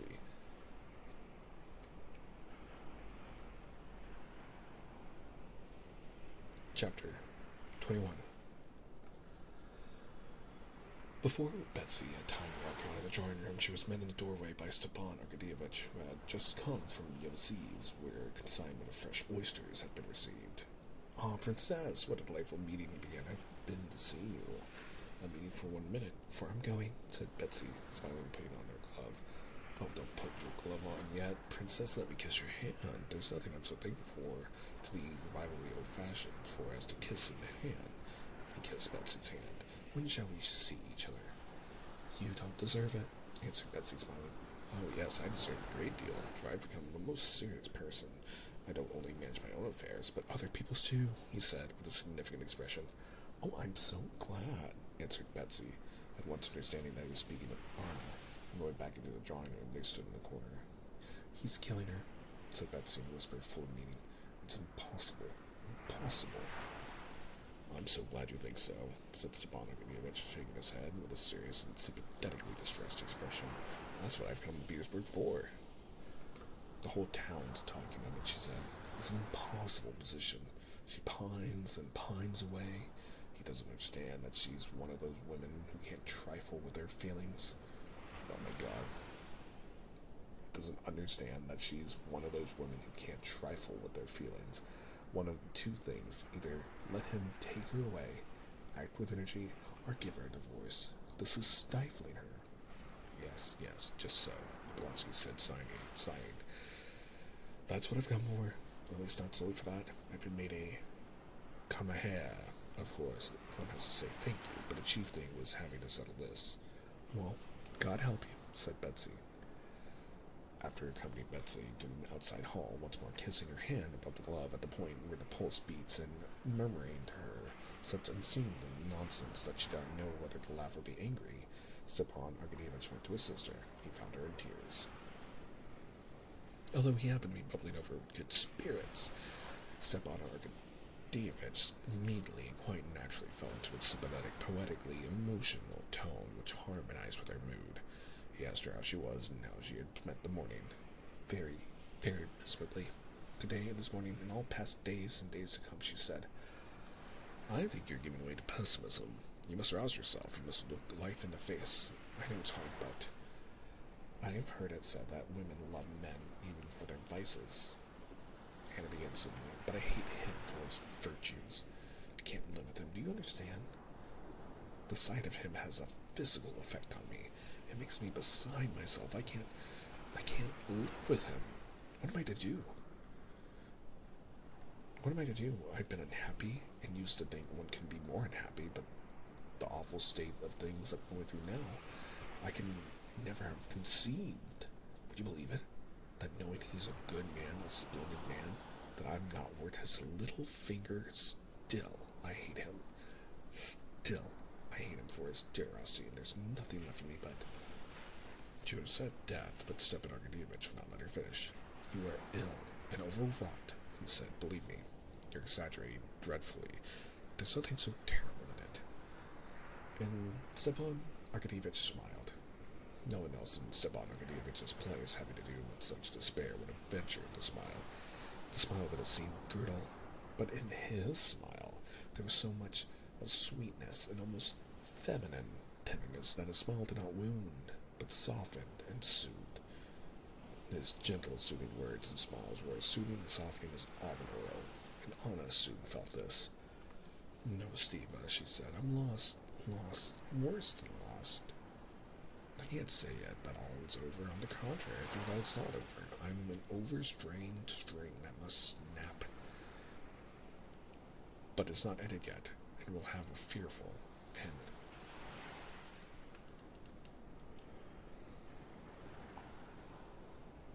No matter. We must let the string be loosened, little by little. There's no position from which there is no escape. I have thought, and thought. Only one.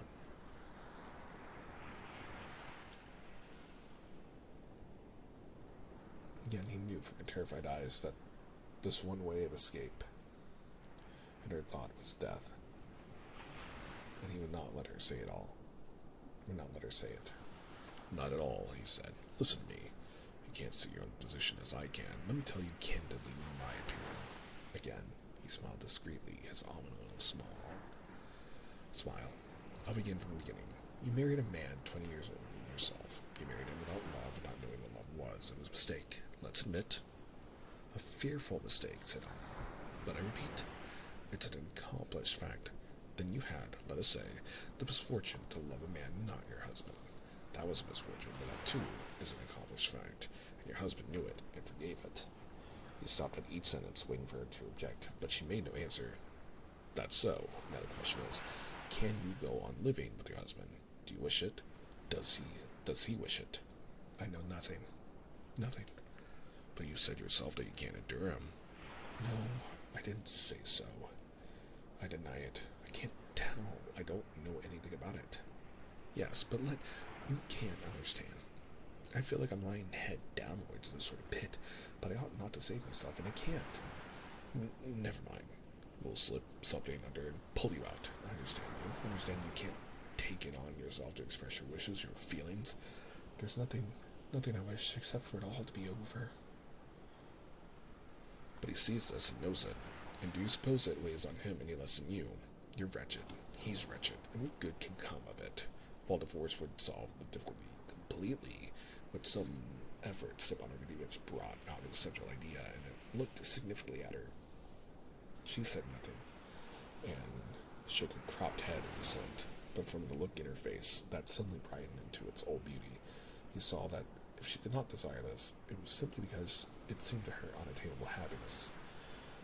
I'm awfully sorry for you, and how happy I should be if I could arrange things, said Stepan Arkadyevich, smiling more boldly. Don't speak, don't say a word. God grant only that I may speak as I feel. I'm going to him. Anna looked at him with dreamy, shining eyes and said nothing.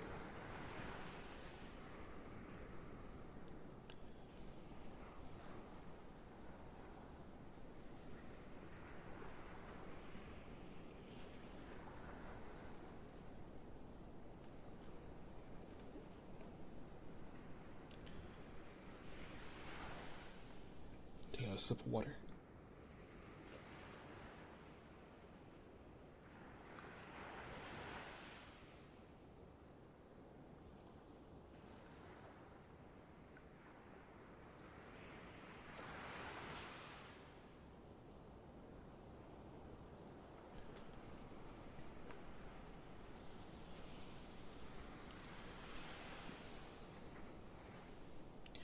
Chapter 22. We have 2 more chapters. Stepan Arkadyevich, with the same somewhat solemn expression with which he used to take his presidential chair at his board, walked into Alexey Alexandrovich's room. Alexey Alexandrovich was walking about his room with his hands behind his back, thinking of just what Stepan Arkadyevich had been discussing with his wife. I'm not interrupting you, said Stepan Arkadyevich, on the sight of his brother-in-law becoming suddenly aware of a sense of embarrassment unusual with him. To conceal his embarrassment, he took out a cigarette case he had just bought that opened in a new way, and sniffing the letter, took a cigarette out of it. No. Do you want anything? Alexey Alexandrovich asked, without eagerness. Yes, I wanted to talk to you, said Stepan Arkadyevich, with surprise, aware of an unaccustomed timidity. This feeling was so unexpected and so strange that he did not believe it was the voice of conscience telling him that what he was meaning to do was wrong. Stepan Arkadyevich made an effort and struggled with the timidity that had come over him. I hope you believe in my love for my sister and my sincere affection and respect for you, he said, reddening. Alexey Alexandrovich stood still and said nothing, but his face struck Stepan Arkadyevich by its expression of an unresisting sacrifice. I wanted to have a little talk with you about my sister and your mutual position, he said, still struggling with an unaccustomed constraint. Alexey Alexandrovich smiled mournfully, looked at his brother-in-law, while answering went up to the table, took from it an unfinished letter and handed it to his brother-in-law. Think consistently of the same thing, and here's what I begun writing. Thinking I could say it better by letter, and that my presence irritates her, he said, as he gave him the letter. Stepan Arkadyevich took the letter, looked with incredulous surprise at the lusterless eyes fixed so immovably on him, and began to read. I see that my presence is irksome to you. Painful as it is to me to believe it, I see that it is so and cannot be otherwise. I don't blame you, and God is my witness that on seeing you at the time of your illness, I resolved in my whole heart to forget all that had passed between us and to begin a new life. I do not regret, and I shall never regret, what I have done, but I have desired one thing, your good, the good of your soul, and now I see I have not attained that. Tell me yourself what will give you true happiness and peace to your soul. I put myself entirely in your hands and trust to your feeling of what's right. Stepan Arkadyevich handed back the letter with the same surprise, continued looking at his brother, not knowing what to say. The silence was so awkward for both of them that Stepan Arkadyevich's lips began twitching nervously, while he still gazed without speaking at Karen's face. That's what I wanted to say to her, said Alexei Alexandrovich, turning away. Yes, yes, said Stepan Arkadyevich, not able to answer for the tears that were choking him. Yes, yes, I understand you, he brought out at last. I want to know what she would like, said Alexei Alexandrovich, turning away. I'm afraid she does not understand her own position. She is not a judge, said Stepan Arkadyevich, recovering himself. She is crushed, simply crushed by your generosity. If she were to read this letter, she would be incapable of saying anything. She would only hang her head lower than ever. Yes, but what's to be done in that case? How to explain? How to find out her wishes? If you will allow me to give my opinion, I think none of it lies with you to point out directly the steps you consider necessary to end the position. So you consider it must be ended, Alexei Alexandrovich interrupted him. But how? He added, with a gesture of his hands before his eyes, not usual with him. I see no possible way out of it. There is some way of getting out of every position, said Stepan Arkadyevich, standing up, becoming more cheerful. There was a time when you thought of breaking off. If you are convinced now that you cannot make each other happy, happiness may be very easily understood. But suppose that I agree to everything, that I want nothing. What way is there of getting out of our position? If you care to know my opinion, said Stepan Arkadyevich with the same smile as softening, almond oil deadness with which he had been talking to Anna. His kindly smile was so winning that Alexei Alexandrovich, feeling his own weakness and unconsciously swayed by it, was ready to believe what Stepan Arkadyevich was saying. She will never speak out about it, but one thing is possible. One thing she might desire, he went on, that is the cessation of your relations and all memories associated with them. What's that?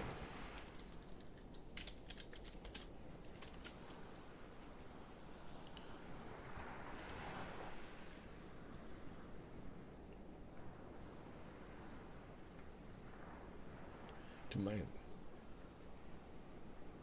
my thinking, in your position, what's essential is the formation of a new attitude to one another, and that can only rest on a basis of freedom on both sides. Divorce, Alexei Alexandrovich interrupted in a tone of aversion. Yes, I imagine that divorce. Yes, divorce. Stepan Arkadyevich repeated, reddening. That is, from every point of view, the most rational course for married people to find themselves in the position you are in. What can be done if married people find that life is impossible for them together? That may always happen. Alexei Alexandrovich sighed heavily and closed his eyes. There's only one point to be considered: is either the party is desirous of forming new ties. If not, it is very simple, said Stepan Arkadyevich, feeling more and more free from constraint. Alexei Alexandrovich, scowling with emotion, muttered something to himself and made no answer. All that seemed so simple to Stepan Arkadyevich. Alexei Alexandrovich had thought over thousands of times, and so far from being simple, it all seemed to him utterly impossible. Divorce, the details of which he knew by this time, seemed to him now out of the question, because his sense of his own dignity and respect for religion forbade his taking upon himself a fictitious charge of adultery. And still, more suffering his wife, pardoned and beloved by him, would become the fact and put to public shame. Divorce appeared to him impossible, also on other still more weighty grounds. What would become of his son in case of divorce? The leaving with his mother was out of the question. The divorced mother would have her own illegitimate family, in which his position as a stepson and his education would not be good. Keep him with him. He knew that would be an act of vengeance on his part, and that he did not want. But apart from this, what more than all made divorce seem impossible to Alexei Alexandrovich was that by consenting to a divorce he would be completely ruining Anna. The saying of Darya Alexandrovna at Moscow, that in deciding on divorce he was thinking of himself and not considering that by this he would be ruining her irrevocably, had sunk into his heart. and connecting this same with his forgiveness of her. With his devotion to the children, he understood it now in his own way. To consent to a divorce to give her her freedom meant in his thoughts to take from himself the last tie that bound him to life, the children whom he loved, and to take from her the last prop that stayed her on the path of right, to thrust her down the path to her ruin. If she were divorced, he knew she would join her life to Vronsky's, and their tie would be an illegitimate and criminal one, since a wife, by the interpretation of the ecclesiastical law, could not marry while her husband was living. She will join him, and in a year or two he will throw her over, and she will form a new tie, thought Alexei Alexandrovich, and I, by agreeing to an unlawful divorce, shall be blamed for her ruin. He had thought it all over hundreds of times and was convinced that a divorce was not at all simple, as Stepan Arkadyevich had said, but was utterly impossible. He did not believe a single word Stepan Arkadyevich said to him. To every word he had 1,000 objections to make, but he listened to him, feeling that his words were the expression of that mighty, brutal force which controlled his life and to which he would have to submit. The only question is, on what terms do you agree to give her a divorce? She does not want anything, does not dare ask you for anything. She leaves it all to your generosity. My God, what for? Thought Alexei Alexandrovich, remembering the details of divorce proceedings in which the husband took the blame on himself, and with just the same gesture with which Vronsky had done the same, he hid his face with shame in his hands. You are distressed, I understand that, but if you think it over, whosoever shall smite thee on the right cheek, turn to him the other also, and if any man takes away thy coat, let him have thy cloak also, thought Alexei Alexandrovich. Yes, yes, he cried in a shrill voice. I will take the disgrace on myself. I will give up even my son, but wouldn't it be better to let it alone? Still, you may do as you like. He turned away so that his brother-in-law could not see him. He sat down on a chair at the window. There was bitterness, there was shame in his heart, but with bitterness, the shame, he felt joy and emotion at the height of his own weakness. Stepan Arkadyevich was touched. He was silent for a space. Alexei Alexandrovich, believe me, she appreciates your generosity, he said, but it seems it was the will of God, he added, and as he said, it felt how foolish a remark it was, and with difficulty repressed a smile at his own foolishness. Alexei Alexandrovich would have made some reply, but tears stopped him. This is an unhappy fatality, and one must accept it as such. I accept the calamity as an accomplished fact, and am doing my best to help both her and you, said Stepan Arkadyevich. Stepan is like the snake in the garden. He's so conniving. Anyway, I don't know whether to trust him or not, even though he does have everyone's best interests in mind, if you really think about it.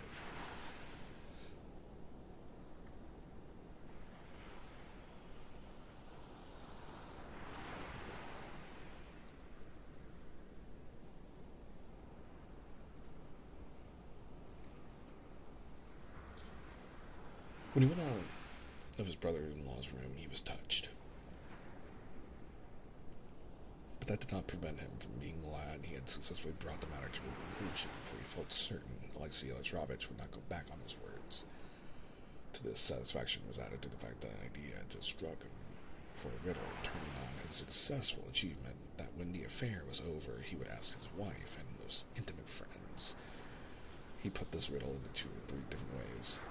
But I'll work it out better than that, he said to himself, with a smile.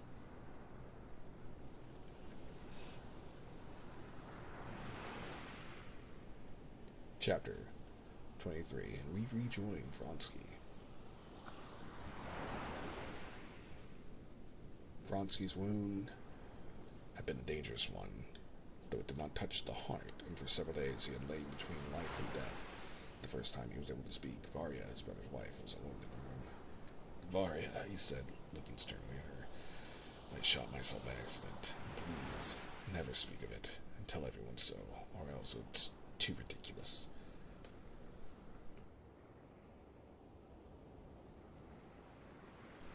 Without answering his words, Varya bent over him, and with a delighted smile gazed into his face. His eyes were clear, not feverish, but their expression was stern. Thank God, she said. You're not in pain. A little here, he pointed to his breast. Then let me change your bandages. In silence, stiffening his broad jaws, he looked at her while she bandaged him up. When she had finished, he said, I'm not delirious. Please manage that there may be no talk of my having shot myself on purpose. No one does say so, only I hope you won't shoot yourself by accident any more, she said with a questioning smile. Of course I won't, but it would have been better. He smiled gloomily. In spite of these words and his smile, which so frightened Varya when the information was over and he began to recover, he felt that he was completely free from one part of his misery. By his action, he had, as it were, washed away the shame and humiliation he had felt before. He could now think calmly of Alexei Alexandrovich. He recognized all his magnanimity, and he did not now feel himself humiliated by it.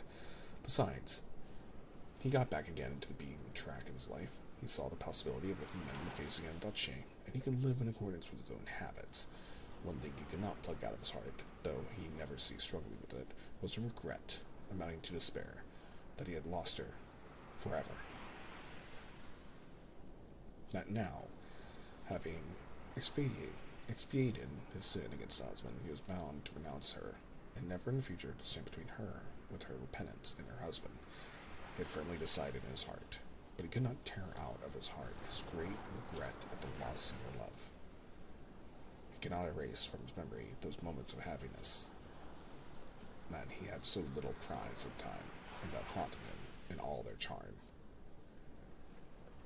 I don't know why this book hurts to read. Not like it's boring or anything, it's just, it's heavy. It's very heavy. Anyway, continuing on.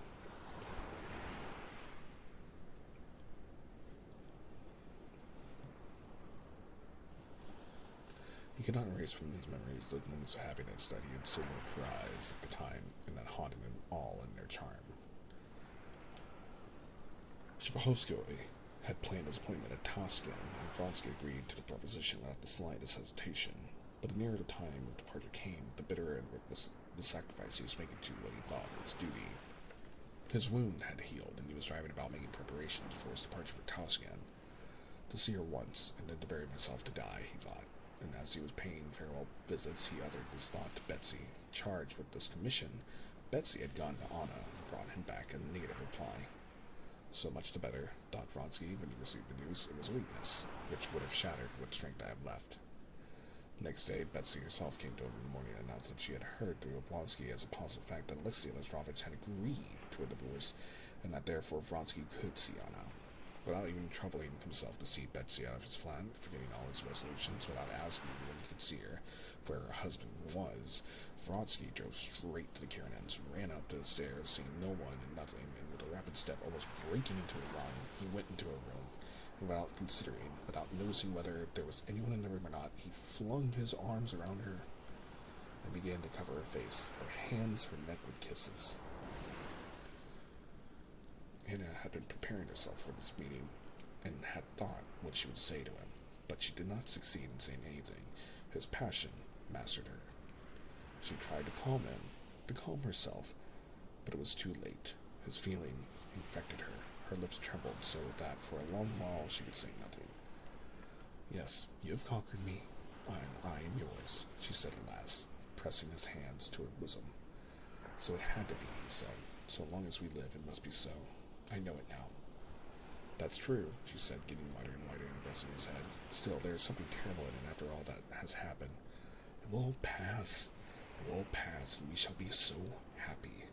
Our love, if it could be stronger, will be strengthened by there being something terrible in it, he said, lifting his head and parting his strong teeth in a smile. As she could not respond with a smile, not to his words, but to the love in his eyes, she took his hand and stroked her chilled cheeks and cropped head with it. I don't know you with this short hair. You've grown so pretty. A boy. But how pale you are. Yes, I'm very weak, she said, smiling. Her lips began trembling again. We'll go to Italy. You'll get strong, she said. Can it be possible we can be like husband and wife, alone, your family with you? She said, looking close into his eyes. It only seems strange to me that it can ever have been otherwise. Steva says that he has agreed to everything, but I can't accept his generosity, she said, looking dreamily past Vronsky's face. I don't want a divorce. It's all the same to me now, only I don't know what he will decide about Shiroza. He could not conceive how at this moment, their meeting, she could remember a bigger son, a divorce. What did it all matter? Don't speak of that. Don't think of it, he said, turning her hand in his and trying to draw her attention to him, but still did not look at him. Oh, why didn't I die? It would have been better, she said, and silent tears flowed down both her cheeks, but she tried to smile so as not to wound him. To decline the flattering and dangerous appointment at Taskin would have been, Vronsky had till then considered disgraceful and impossible. But now, without an instant's consideration, he declined it, and observing dissatisfaction in the most exalted quarters at the step, he immediately retired from the army. A month later, Alexei Alexandrovich was left alone with his son in his house at Petersburg, while Anna and Vronsky had gone abroad, not having obtained a divorce, but having absolutely declined all idea of one.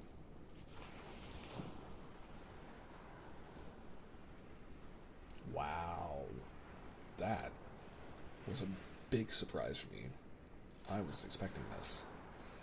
But that is where we're going to be leaving our stream for the night as we finish part 4 and move into part 5 of our reading of Anna Karenina. This was part 11 of our reading, actually. So, how fun is that? I think we're moving at a pretty decent pace. We went through 10 chapters tonight, and we have about 32, 63, 77 more chapters to go through. We've been making great time. I'm not going to be reading now. I'm just going to be ending the stream here. But thank you guys so much for hanging out with me. I hope you guys enjoy the rest of your evening and that you sleep well.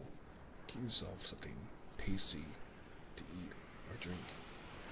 And I'll see you all next time, which will be tomorrow at 11 a.m. Eastern Standard Time, which we will be playing. Let me see.